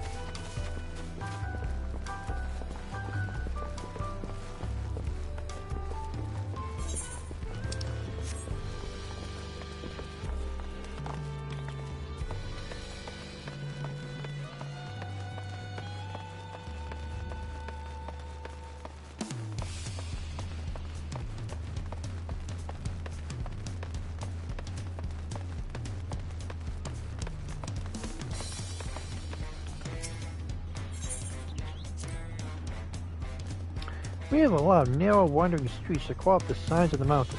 As you can see, though, the builders made sure the city's main thoroughways were wide enough to accommodate wagons.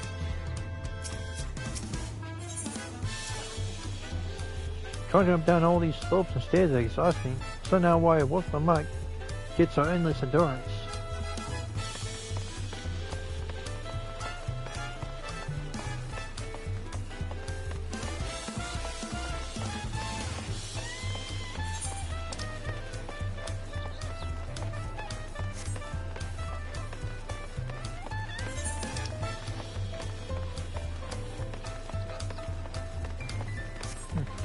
Not that many site points.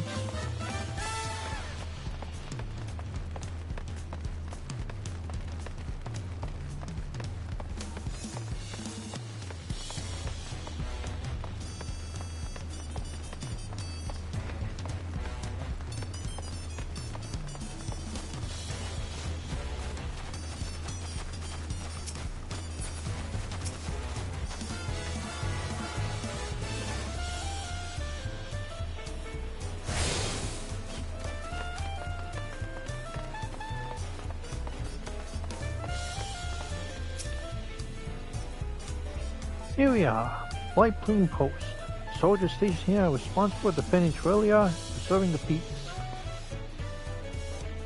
The Land's Guard are led by our nation's strongest warrior, and so naturally Papa has commanded them since the beginning, at least until 2 years ago, when Zolajar took over as commander.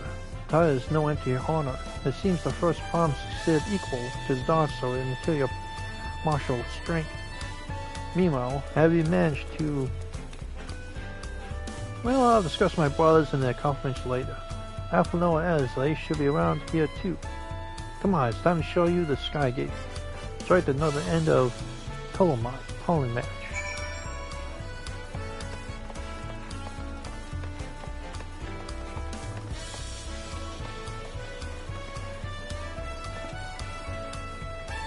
Yeah, the armor...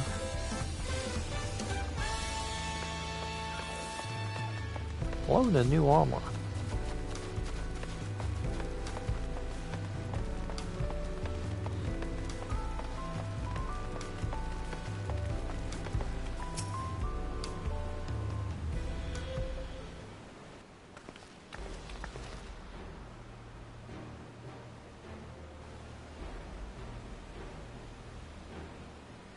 Massive, isn't it?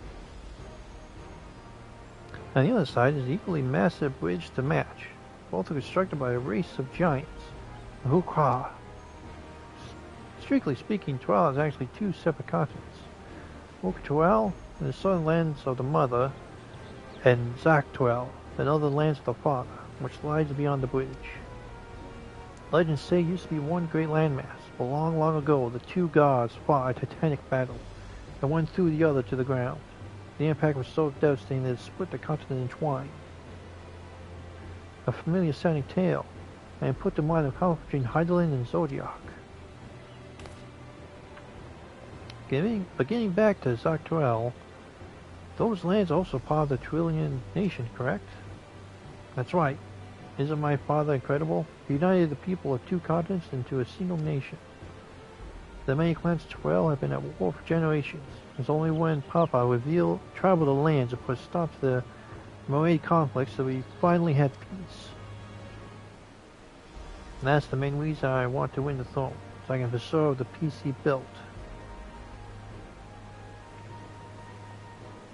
But I see you're more interested in what's behind the gate than hearing about my aspirations.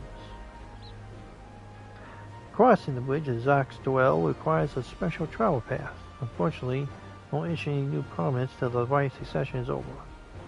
I promise to get you one when I'm domiciled. Until then, you'll just have to wait.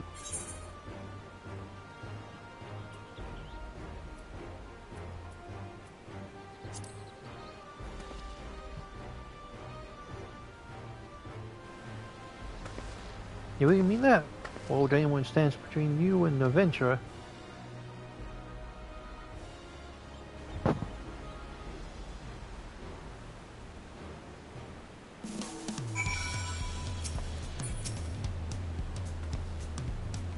We must have covered half the city by now. Julia is unlike any other place I visit. I'm thoroughly enjoying myself. Yeah, I don't need it. Yeah, I got 660. Back in. The City of Stairs. Welcome is ready to commence the second half of your Trillian tour. Well, head west next, towards the Arch of Dawn. The dirigible landing is on the way. Dirigible. Yeah, dirigible? Dirigibles here. Trillius telling us what for methods of travel. We get by now. If you see enough of this area, let me know. We'll continue on. Arch of the Dawn is on the other side of the city. So speak up if you see something that interests you as we walk. Accompany us again.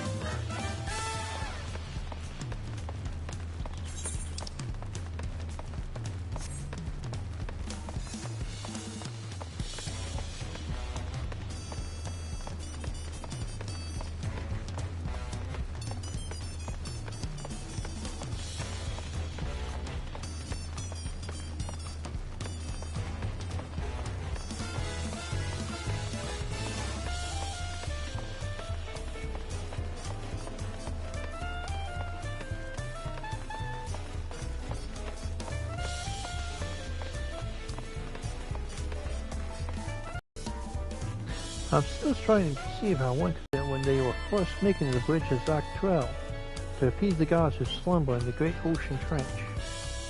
After the York withdrawal, the temple stood empty for centuries, so when Papa was establishing his new nation, he saw a structure he could refurbish into a palace, sitting practically in the center of Tyrell. He got others to do the work, and the houses they built for themselves became the foundation of the city you see today. Speaking of houses, we'll be passing through what was splendid water, the biggest residential district in Toriola. We climb these set stairs here, all the way up.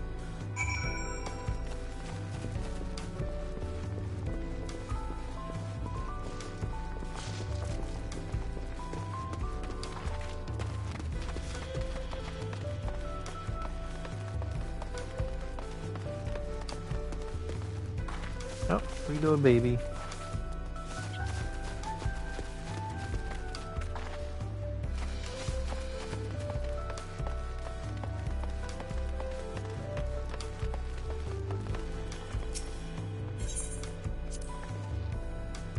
Papa's palace is called Vorlach Shulsa, which roughly translates to invincible resilience.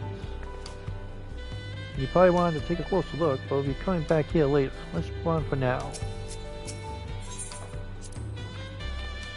Sheer scale of this place is incredible. Wonder what that carving at the top represents.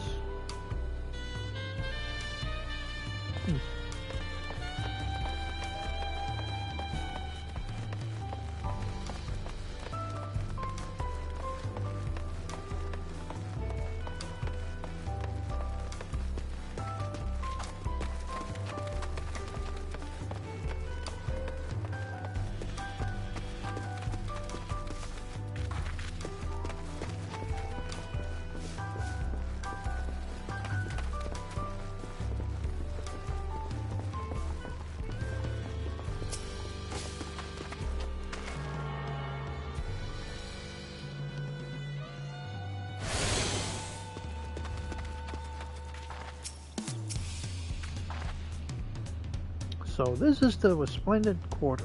What manner of people live here? Oh, we have residents from all the Yogg-Trailer clans. Uraja, Zakbal, Pulu, Moblin, Hanu. We also have Tanawata, Usatasora, and Shiton, who moved south from their ancestral lands in Zok 12. In essence, there's a gathering of people from every corner of Trial. A true representation of Trial is diverse of character. The adornments on each building contribute to the eccentric culture set. It's so beautiful. I'm glad you think so. Come, continue down the stairs.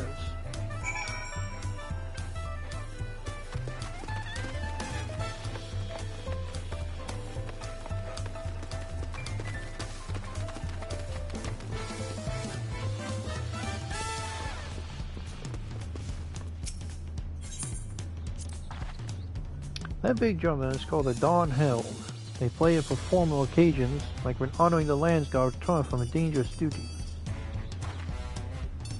I tried hitting with my axe once and whipped the skin, earned me a proper scolding. Let me tell you, I think that was the time Papa held me upside down by the ankle. Oh dear.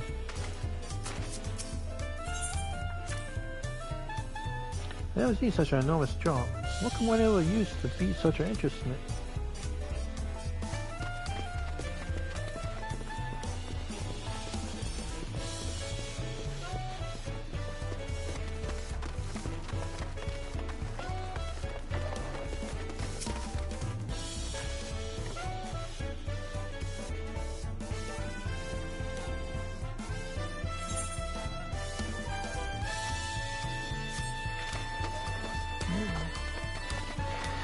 Get that registered.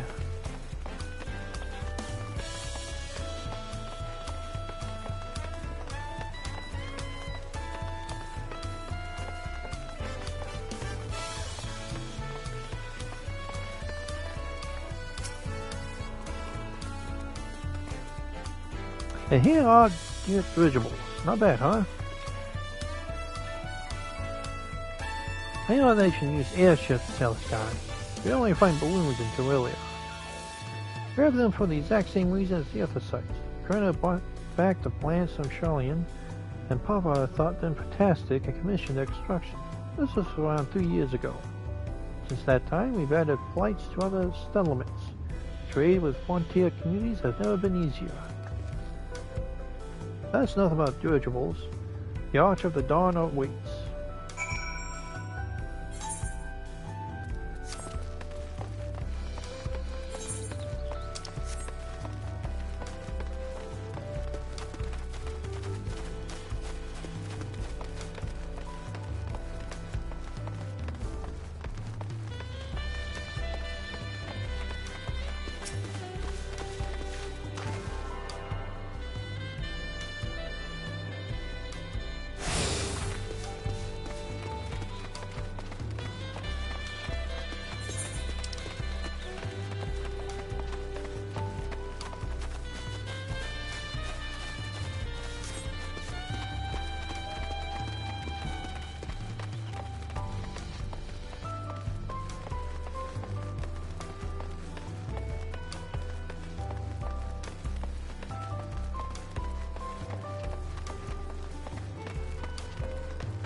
This is it, the Arch of the Dawn. When the giants were still here, it was known as the Yogg-Trailer Land Gate. When Papa founded Terralia, everyone began using its present name in honor of its great achievement. Though this key is Kazum Oka, the wetlands south of the city, depending on what the right session asks us, might end up going into that direction. Kusamakura, the name alone is intriguing. Speaking of which, what were those fluffy animals we passed earlier?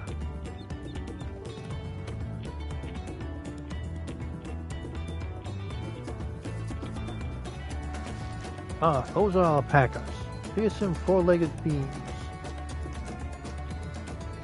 Fearsome, they seem quite placid to me. You loon soon enough, Krell. You loon soon enough. Yeah, they spit.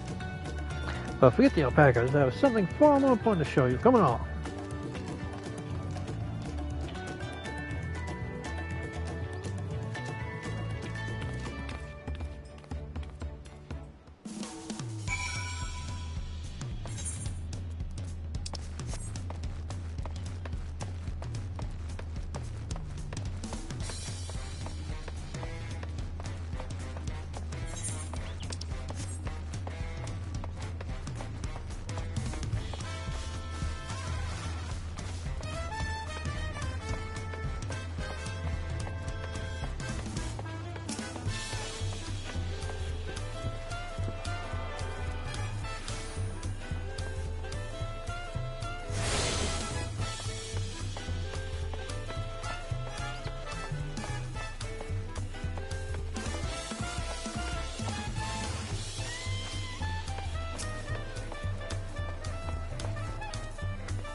If you wish to learn the history of Aurelia, then look no further. These stone pillars, you mean?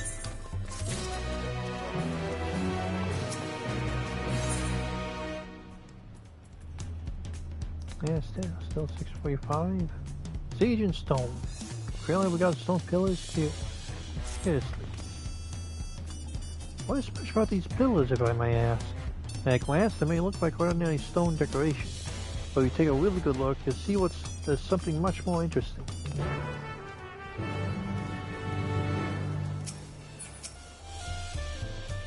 The following cannot be skipped. You may wish to cancel any impending duty finding registrations.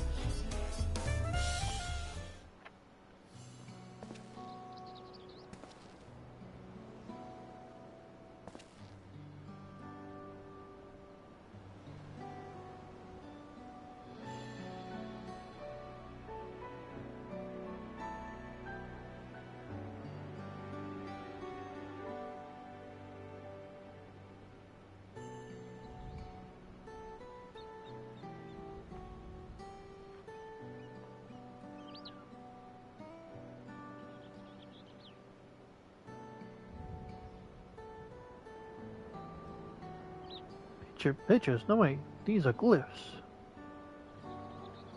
They seem to tell a series of stories, many of them featuring a two-headed Momoja. Oh, then this must be... That's right, it follows the exploits of my father, Joel Jaja, and his journey to United Lands. We call it the Twilian Saga. The deeds he performed and the bonds he forged, all immortalized in stone. There's no better way to learn how Aurelia came to be. Study them as long as you like.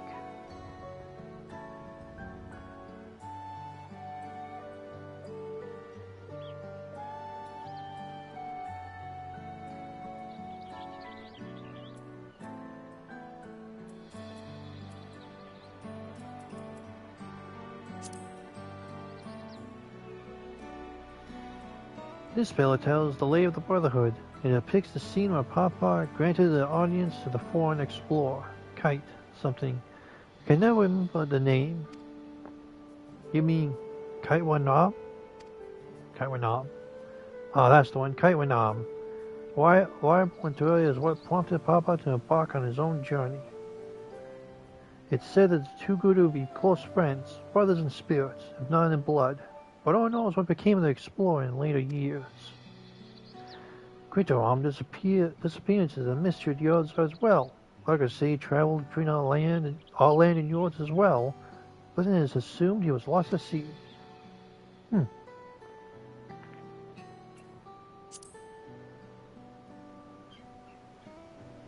Here we have the lay of reeds. This story when Papa visited the Hanu in the village in Kazama-ku. The people Afano almost mistook for Banu, if not for the colorful plumage. He spent a fair bit of time among the Banu in the Sea of Clouds, so it's no surprise to interest in your countrymen. Don't know how it was with with you about, but Ahonu are a bright and cheerful sort. They hold this one festival every year, very famous and a lot of fun.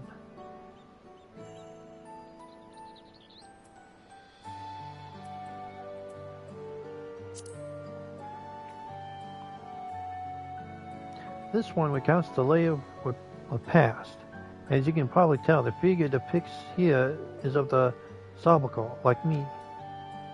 For decades, the Zabal and the Malmajar were at war for control of the forests of Yaktel. The actions Baba took to end that conflict have since been hailed as the first steps in the founding of Tuilia. There is a clan of Hrothgar and Bosjar known as Hellions. In this society, the women rule as queens, and the men serve as devoted subjects. Here in Turel, so are men and women appear to be of equal status. How dramatically culture can vary from with location.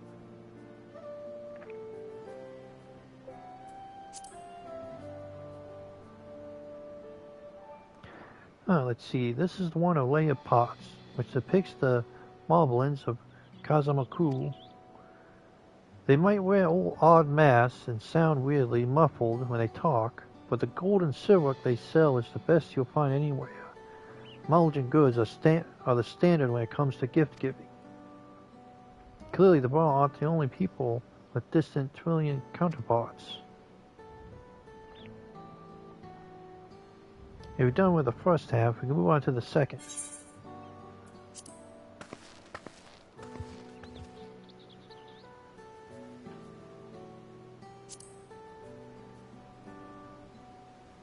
The Lay of Gold.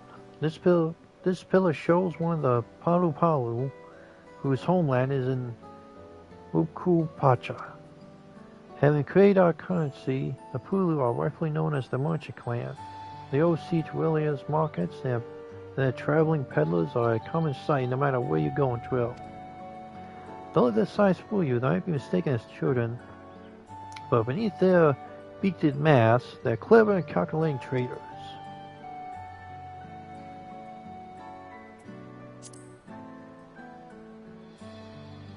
Oh, this is one of my favorite, The Lay of Ice. It depicts the battle with the legendary Tulu Vadral Valgumandar. I should explain. A Trail Vandal is a creature that has lived far beyond its usual lifespan and has awakened to preternatural power. Tao depicted the forest in aspects in similar fashion. Could this be the same phenomenon? Valgumandar itself was dubbed the Skuon, a name earned for the destruction and terror visited upon Tuelia every time it stirred from its slumber. But 80 years or so ago, Irwin's reign was brought to an end. After a great struggle, Papa and his comrades managed to overcome the raging Vadral and sealed their way in the Ukupacha Mountains. Despite its reputation, however, Valgamandra is also a symbol of the power. That's why you'll see its likeness on Tuelian's national emblem and adorning the banners at the palace. Ah. So it's not a primal? The Layer Proof. That big fellow is the Yakkoa, the largest of Tuelia's people. These giants once used their great size and strength to establish a dominion encompassing all of Yuktuel.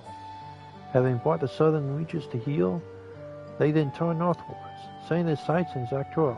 You'll recall that massive bridge they built beyond the Sky Gate. Sometime after launching the northern campaign, however, they just gave up. They abandoned the lands they've conquered and withdrew into the mountains of Ukupacha. I've never seen any of their kind so much as set foot in the city.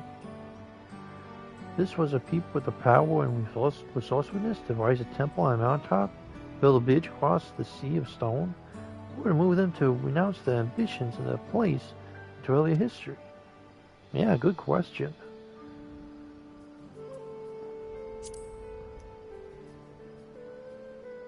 This one is unmarked.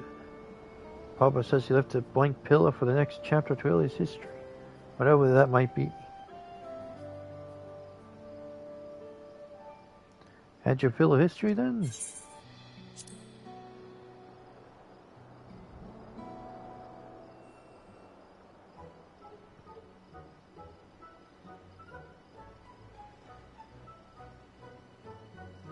Glad to hear it. You know, I feel awfully hungry all of a sudden. No surprise there, seeing I couldn't help anything down for a while, but now I think I'm going to eat again. Let's go and have ourselves a bite of local delicacy. Come, I'll take you to the best restaurant in the city. I like the sound of that.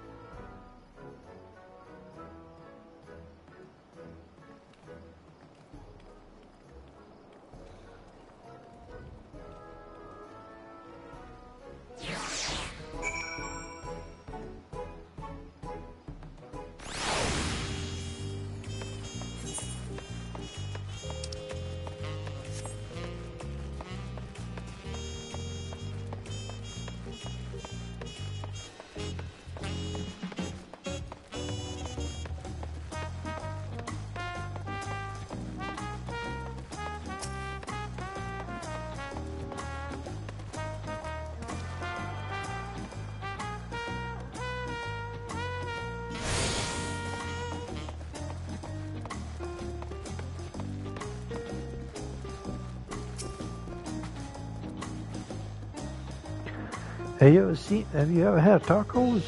That's really classic. You break a crunchy shell and made from corn flour and fill it with meat and salad. A lot of shops and stalls sell them. I like how they're made here at Saboteur Thai's best. I need one right in front of me right now. Let's head downstairs and place an order with old Moku over.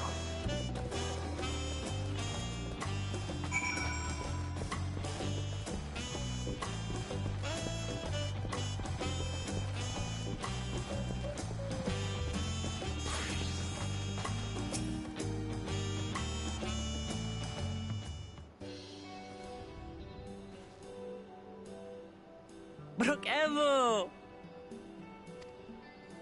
My companions must sample your heavenly tacos. One for each of us, please. Right away, promise. And I'll pack them tight with my choicest feelings. Only the best for you and your friends.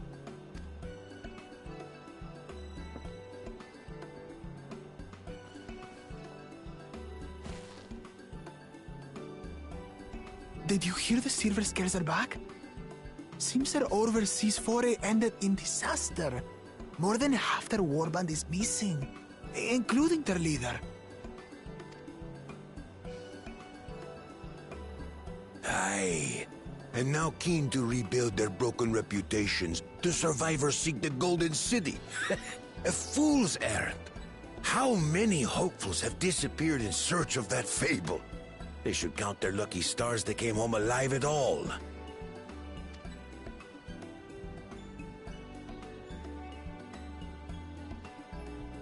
The legend of the Golden City is well known here, I take it.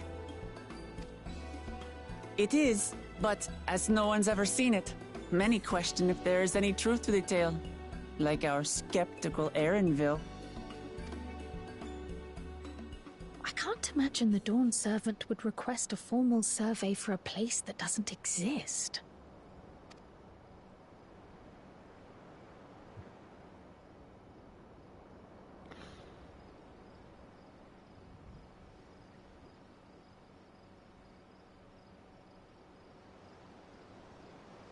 Now to find a spot with a pleasant view to enjoy our crunchy spoils.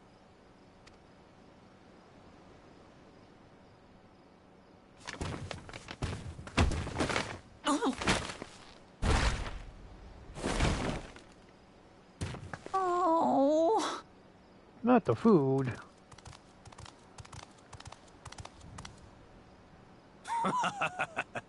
If it isn't the third promise. Oh, no.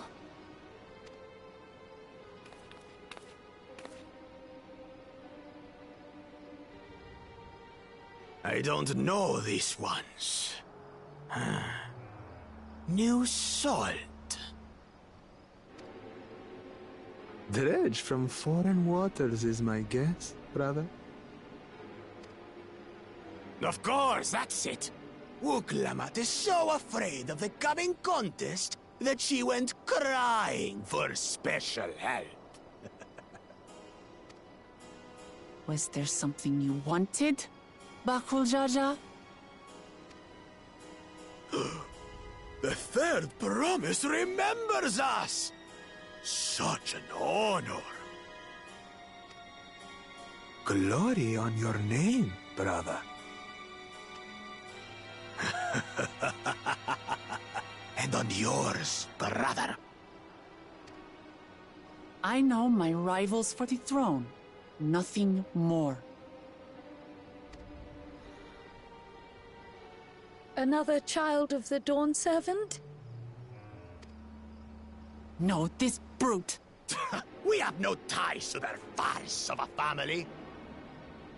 Unlike the sneevling housecut, we are blessed siblings, the elevated chosen.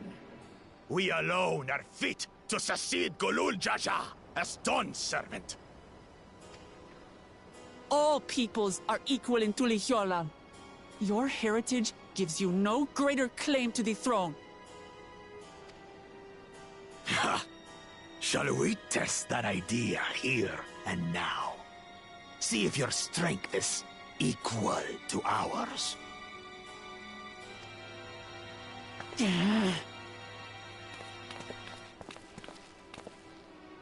None of this has any bearing on the right of succession, correct? Best not waste your energies on pointless scuffles.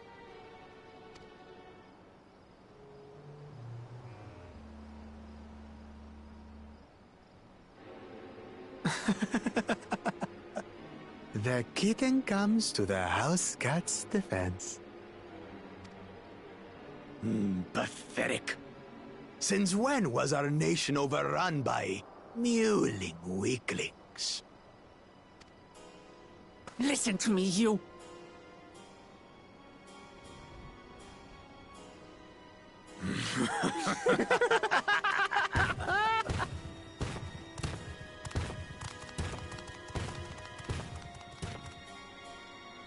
A two-headed Mamulja. I knew of them, but that's the first I've seen in the flesh. Some get it into their twin heads that they're destined to follow in my father's footsteps. So they travel to distant lands to hone their battlecraft. Those are likely the ones you've heard about. Are there other two-headed claimants? No, just Bakul Jaja. Even in Tural, his kind are far from common. The Mamulja people largely belong to one of three clans. The Hubigo,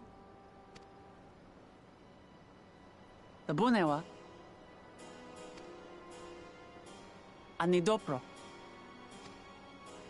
Every once in a great while, a two-headed offspring is born from a union between the brown-scaled Hubigo and the blue-scaled Bunewa. The child grows to possess immense strength, both physical and magical.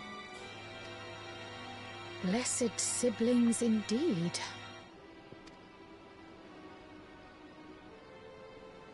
Forget them. Let's go and buy more tacos. I can think of nothing better to rid me of this bad taste in my mouth.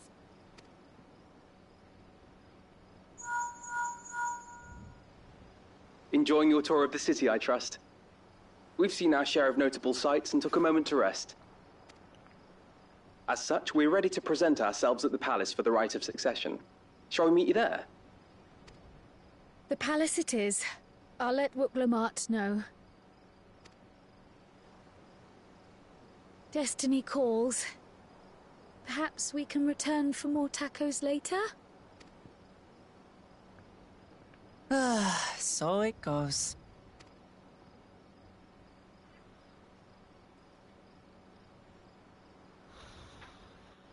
Never enough time for them talk.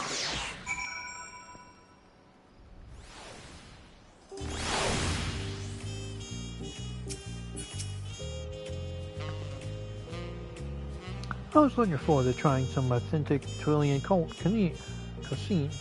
We should hurry and join Alphino and the others at the palace. Alright, it's a bit of a climb to the top, but you can head up from the The spelling card are in the eastern side of Telemarch, if you prefer. Without an idea of how the city's laid out, I'll let you find your own way to Warlock Snowshire. Ah, my poor empty belly. Yeah,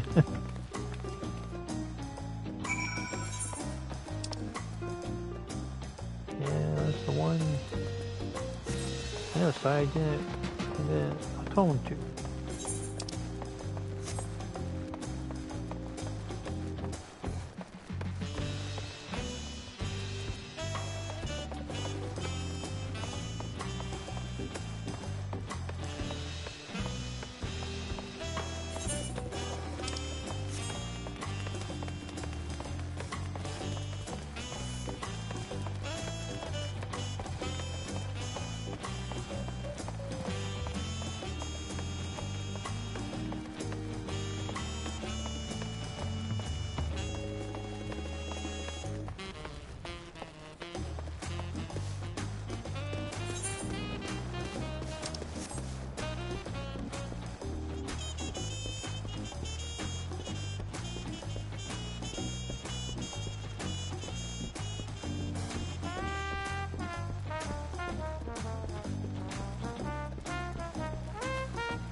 You made it good.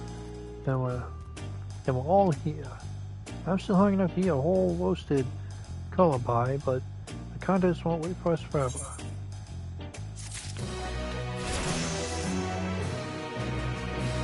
Only one. I'm speaking to Ellen Vale, Sarah Cousins, the Plain Secrets. Randy is satisfaction of time to view these scenes in their entirety. Why in succession? Everyone else has been waiting patiently for your while. Let's do it. I've acquainted the twins with the city as best I could in a short time. Their unbridled enthusiasm made it rather difficult. Variable something would catch their eye, spurring them to run down an alley to investigate, just like herding a pair of unruly corrals.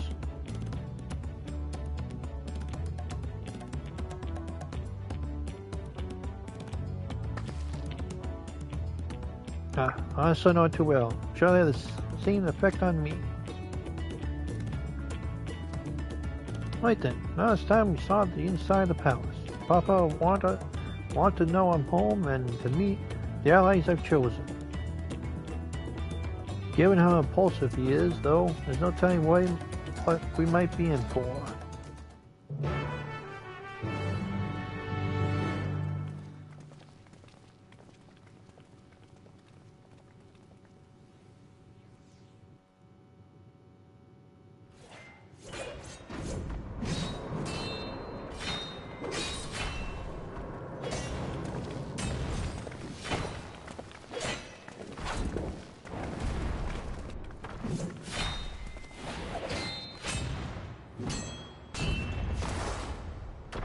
Philistine.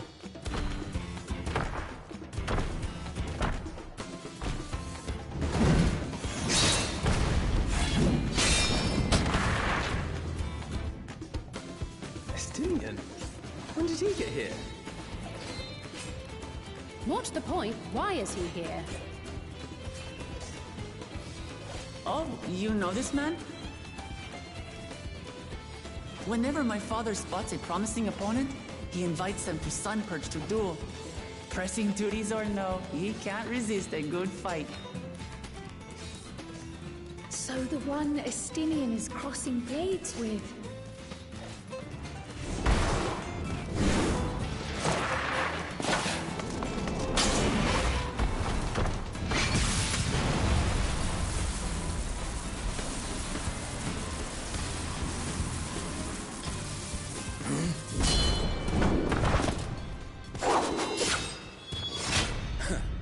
That will do, Spearman. I will receive my darling daughter.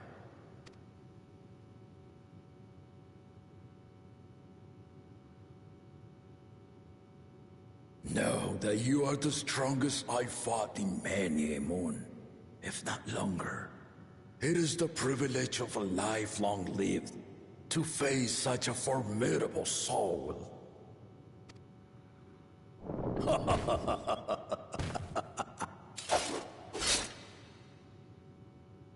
If it's formidable you want, then look no further than that man there.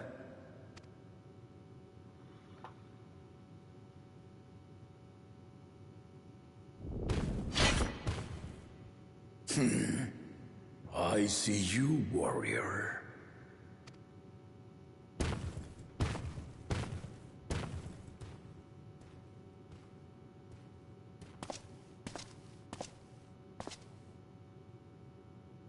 We had no idea you meant to visit Tyrrell. I've seen what lies east. This time I chose west. And thus did our itinerant dragoon make his travel plans. You witnessed our bout.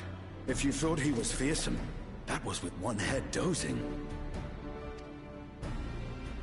I'm not sure I understand.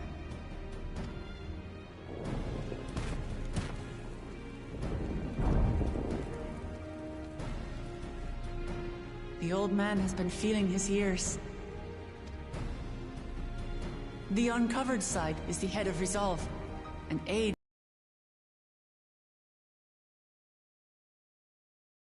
But the head of reason, wiser of the two, sleeps more and more these days. As I understand it, the veil helps. About me, Lamati. I want to hear of your adventures. Lamachi. A term of endearment. It's what my family calls me.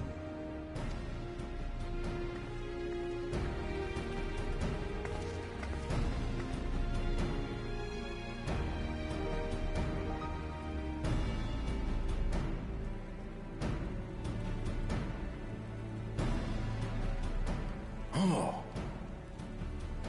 When last did we see you in the palace? Greetings, Solanesh. It's Erenville now, Don Servant.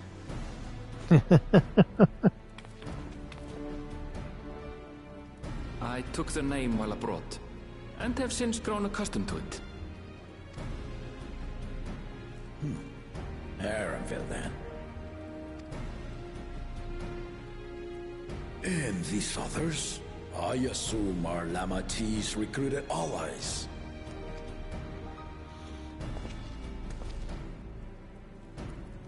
Ha! Old-tempered still. Yet as much as I'd enjoy testing their metal, the hour of the right is at hand. I will summon the other claimants at once. Then I shall leave you to it. Good fortune, my friends.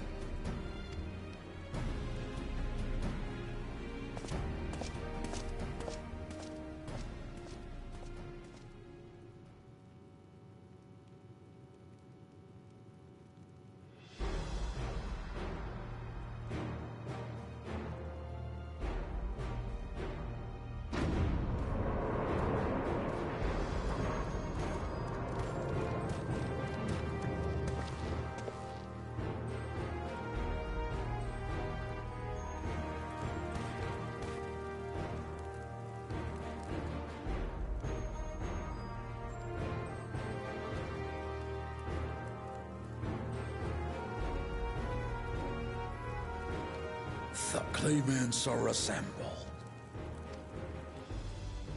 The first promise, Zorolja.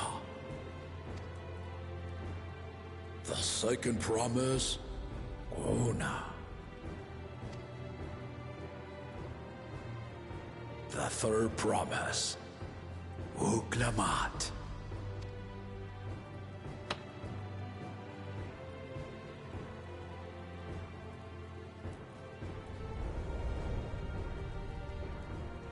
And lastly, the chosen of Mamuk, Bakul Jaja.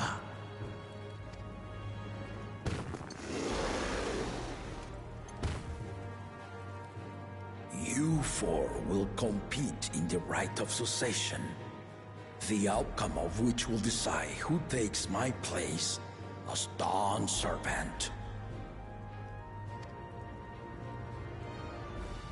I am not the man I once was. My wiser half sleeps the days away, and it is time I yield my position. But mine is a torch that has never been passed.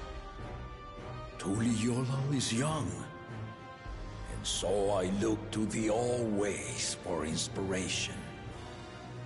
The rite of succession, the means by which the autarch of Mamuk was chosen. Only the two-headed were deemed fit for this contest. But the Tuliyola I built is a nation of many peoples. Our leader needn't have two heads, nor be a Mamulja at all. So I gave the right of claimant, not only to the son I sired, but to my adopted children as well. Yet the opportunity to rule was still not equal. That is why a recent tournament offered a place in the contest as the winning prize.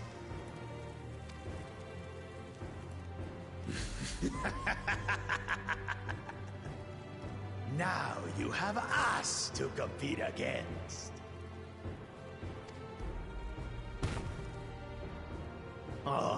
Though it seems the One-Head was already too afraid to face us in the tournament.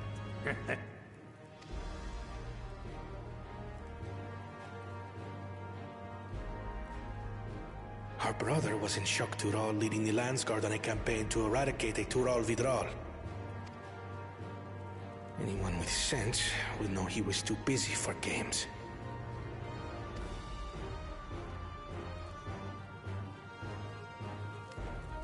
Now for the part you've been waiting to hear.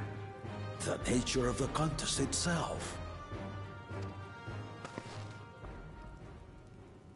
To triumph in the rite of succession, and thereby claim our nation's throne, you must travel the lands of Yogg-Tural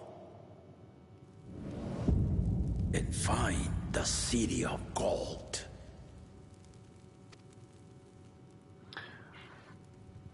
Well, well, well.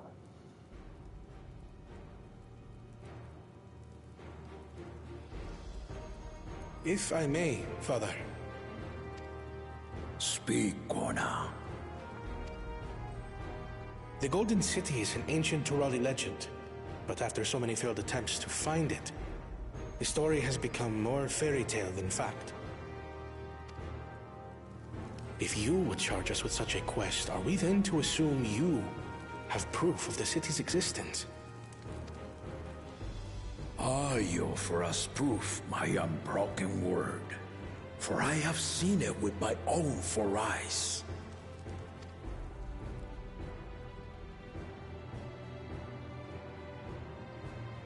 The city's real. All those years. This was before the founding of Tuliyola. I traveled the lands of Tural with my companions, and we ended our journey at the gates to the Golden City. I mean to have you do the same, but in order to achieve victory proper, You need to break the seal I put in place. Bring them.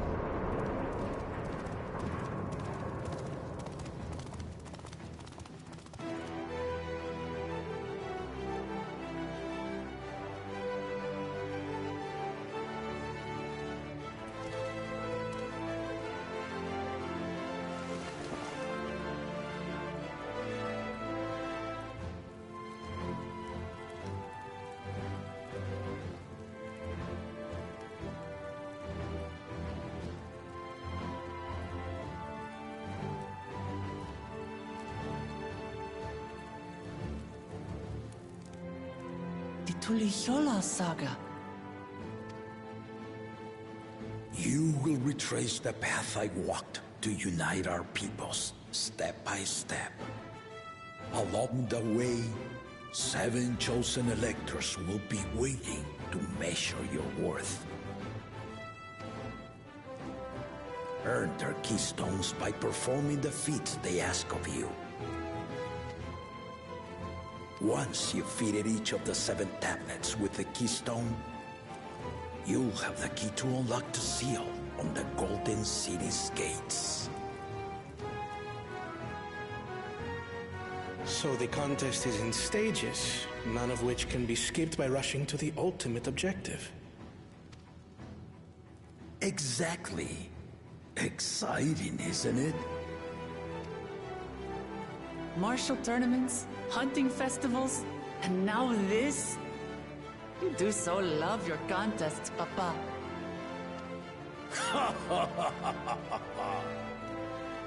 Were I a few years younger, I would have joined in myself, giving you a proper challenge.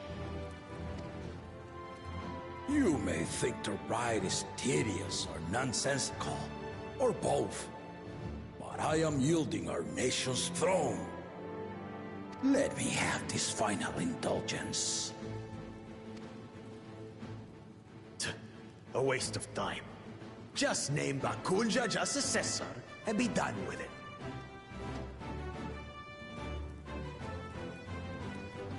The rite of succession begins now. I'll be watching your progress with great interest. And Clemens, remember to collect your tablets before you leave.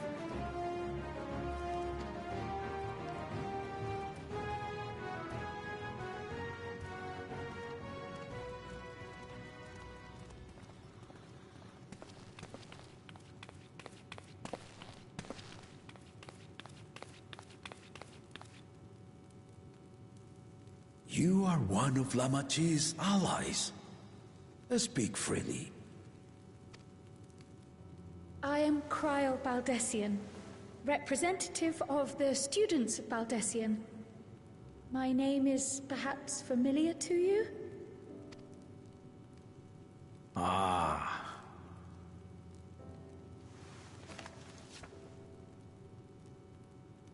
It would seem you sent this letter to my orders some years ago. The ink has since faded and much of the writing is illegible. Even so, we managed to determine the essence of it. A request to investigate the Golden City, addressed to my grandfather, Galuf. Included with the correspondence was this earring. A fairy tale and a piece of jewelry were enough to convince my grandfather to sail halfway across the world. So there is surely some greater mystery at work here. On behalf of the students, I've come to seek clarification on the matter. Have you any knowledge you might share with me?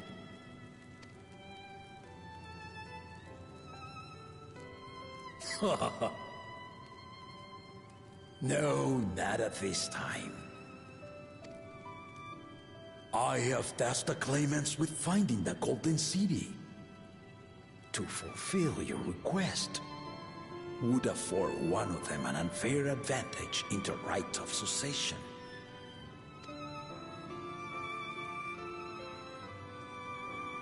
But once the contest is decided, I plan to entrust the entire truth to my successor. If you want to hear it, then you had best help Lamachi win. Very well, Dawn Servant. On my honor as a student of Valdesian, I will find your Golden City. Thank you for hearing my petition.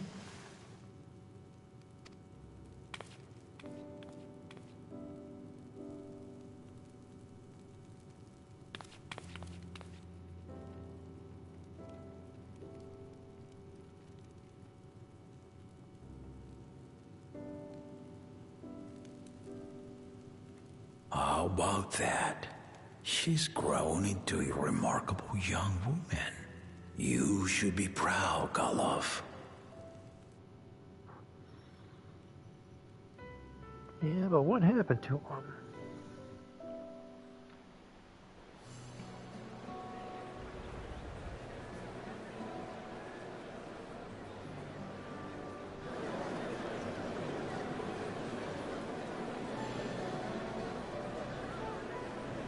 Too late to change your mind now, I suppose.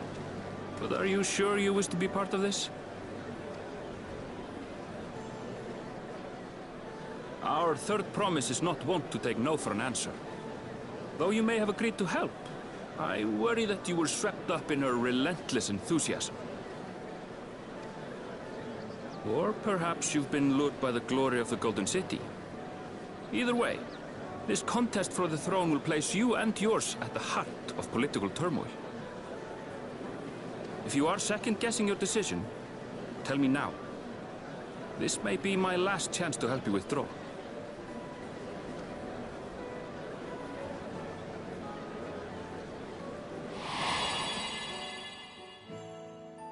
Life is a series of journeys, my friend, and there's no telling what awaits us on the long road. But what's important is to be true to yourself as you walk it. Only then can we hope to be content when we arrive at the end of one and step forward into another.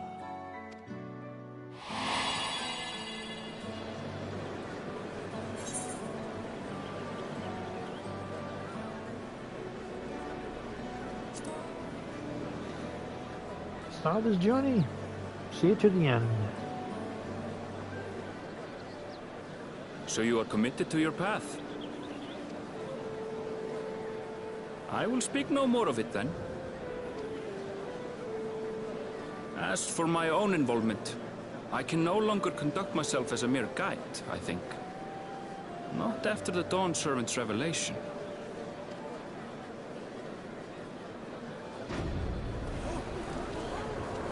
Oh, is he about to get a costume change?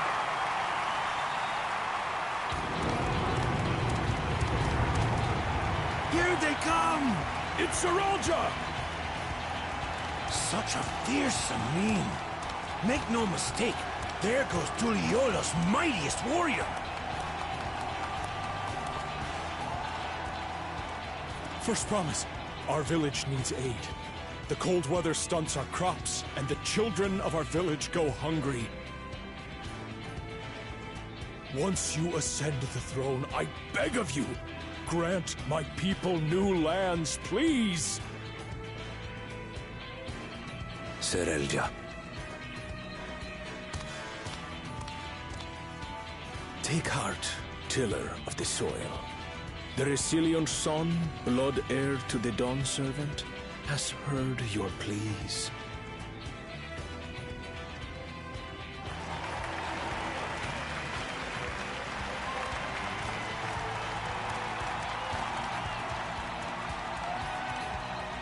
Serivce, the first promise and commander of the Landsguard.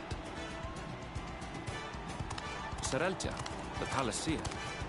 As he was so careful to remind the crowd, Soralja is indeed the natural child of Golul Jaja. And Resilient Son, is that another title, like the first promise? After a fashion. Common knowledge has it that two-headed Mamulja cannot sire children. Yet Soralja was born all the same, with the head of Resolve's features and the head of Reason's scales. An extraordinary example of life's unyielding resilience. Interesting. And a warrior's reticence. He says little, but the way he moves... I know a hardened soldier when I see one. He's a natural swordsman, a gift he inherited from his father. Some even say that the son has already surpassed the sire. Should he come to power, the first promise means to employ that martial prowess in the conquest of foreign lands. For this, he and his supporters have been labeled expansionists. This puts him in direct opposition to Wuklamat, who advocates for the preservation of peace. You may recall that she spoke of a claimant who cannot be allowed to rule. That is Soralja, the warmonger.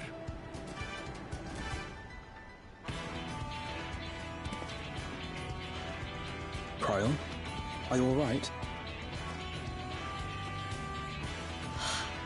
The echo. It gave me a glimpse into Zoralja's ambitions. Deep and unknowable, like an abyss. Yet at the same time, a roaring, unquenchable fire. It was a trifle terrifying, to be frank.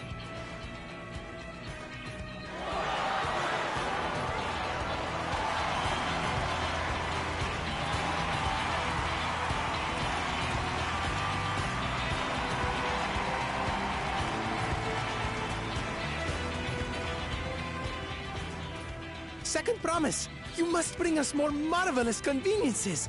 More dirigibles and trains and the like! We need you in charge to make trading easier! The elders, they complain and complain about abandoning tradition. But we're not like them, afraid of everything foreign and new. You have our wholehearted support. With your ingenuity and knowledge, you're sure to win the contest. Forgive me, but the right of succession is barely begun. I will hear your petitions if and when I am named Dawn Servant. If you will excuse me.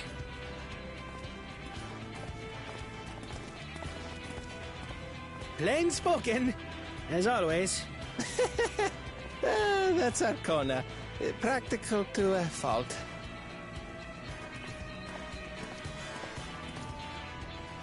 Here we have Kona, the second promise, who spent time as a pupil at Sharlian's own studium.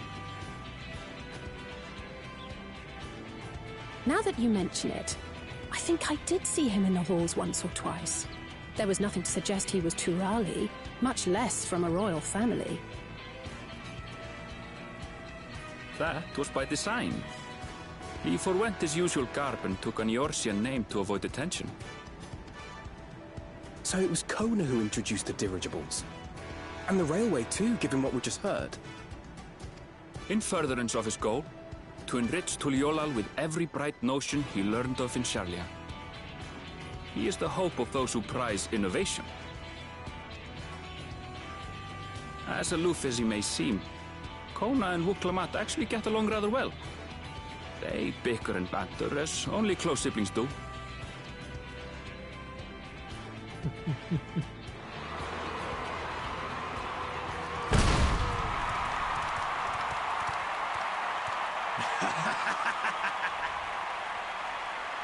How gracious of you all to cheer the lesser claimants.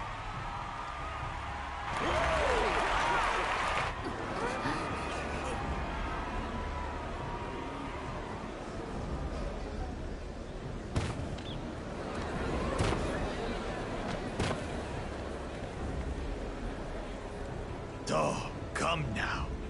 What are you afraid of? I'm no different from your Dawn servant. That my kind should reign is Mamulja tradition. and has been so since before there was a Tuliyola. I'll brush aside your feeble contenders. And then you'll see who deserves your fealty.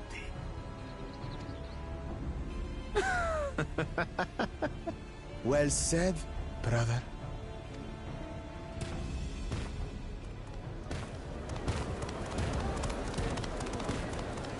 The Mamulja have finally found peace in Tuliolal. A pity those fanatics are intent on keeping that tradition alive. The chosen of Mamuk, Bakul Jaja, winner of the recent martial tournament, and the only claimant not of the Dawn's promise. His strength is undeniable, but you see how he is. A few devoted Mamulja are his only supporters. What would he do with the throne should he win it? His policies and so forth. I doubt he's thought much beyond winning the contest itself. But one thing seems certain. If he does become Dawn Servant, he will see the Mamulja exalted as the ruling class, and all others forced into subservience. Sounds like another that cannot be allowed to rule.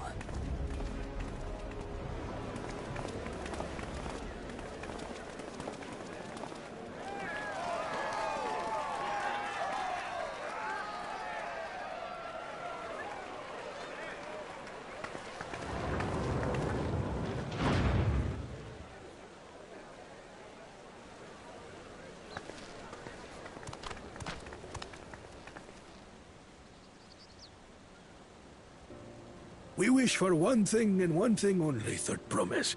To abide together in harmony with our neighbors whom we love in this land we share. It is our way, the Turoli way. Galul Jaja built for us this peaceful nation, and we beg you to preserve it. You have my word. I won't let your pleas go unanswered.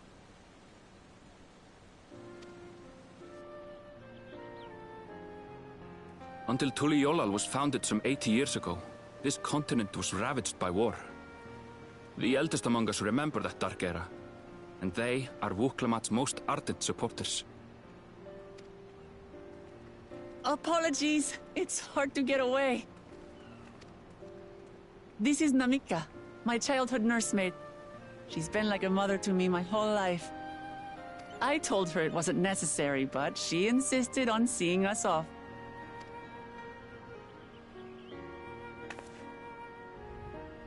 I place our precious Third Promise into your care.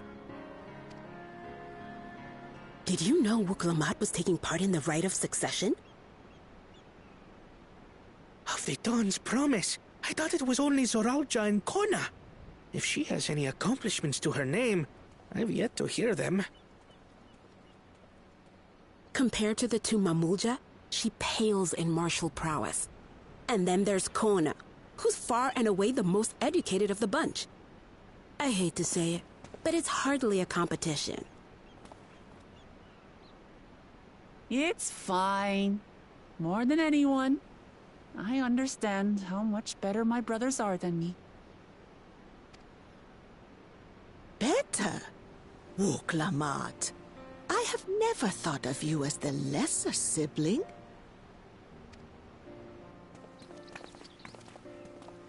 Your brothers may excel in their respective ways, but you boast qualities that both lack. A strength that is yours alone. Having cared for you for so long, I should know. Thank you, Namika.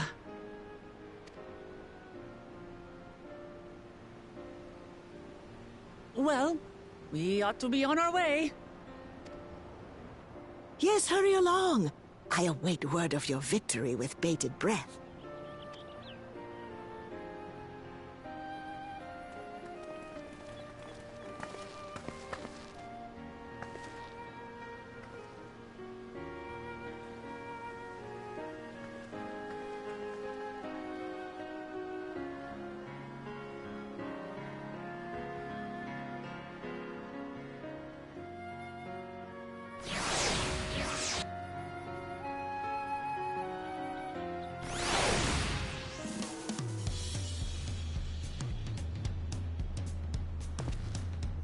Oh, that seems like a good spot to stop.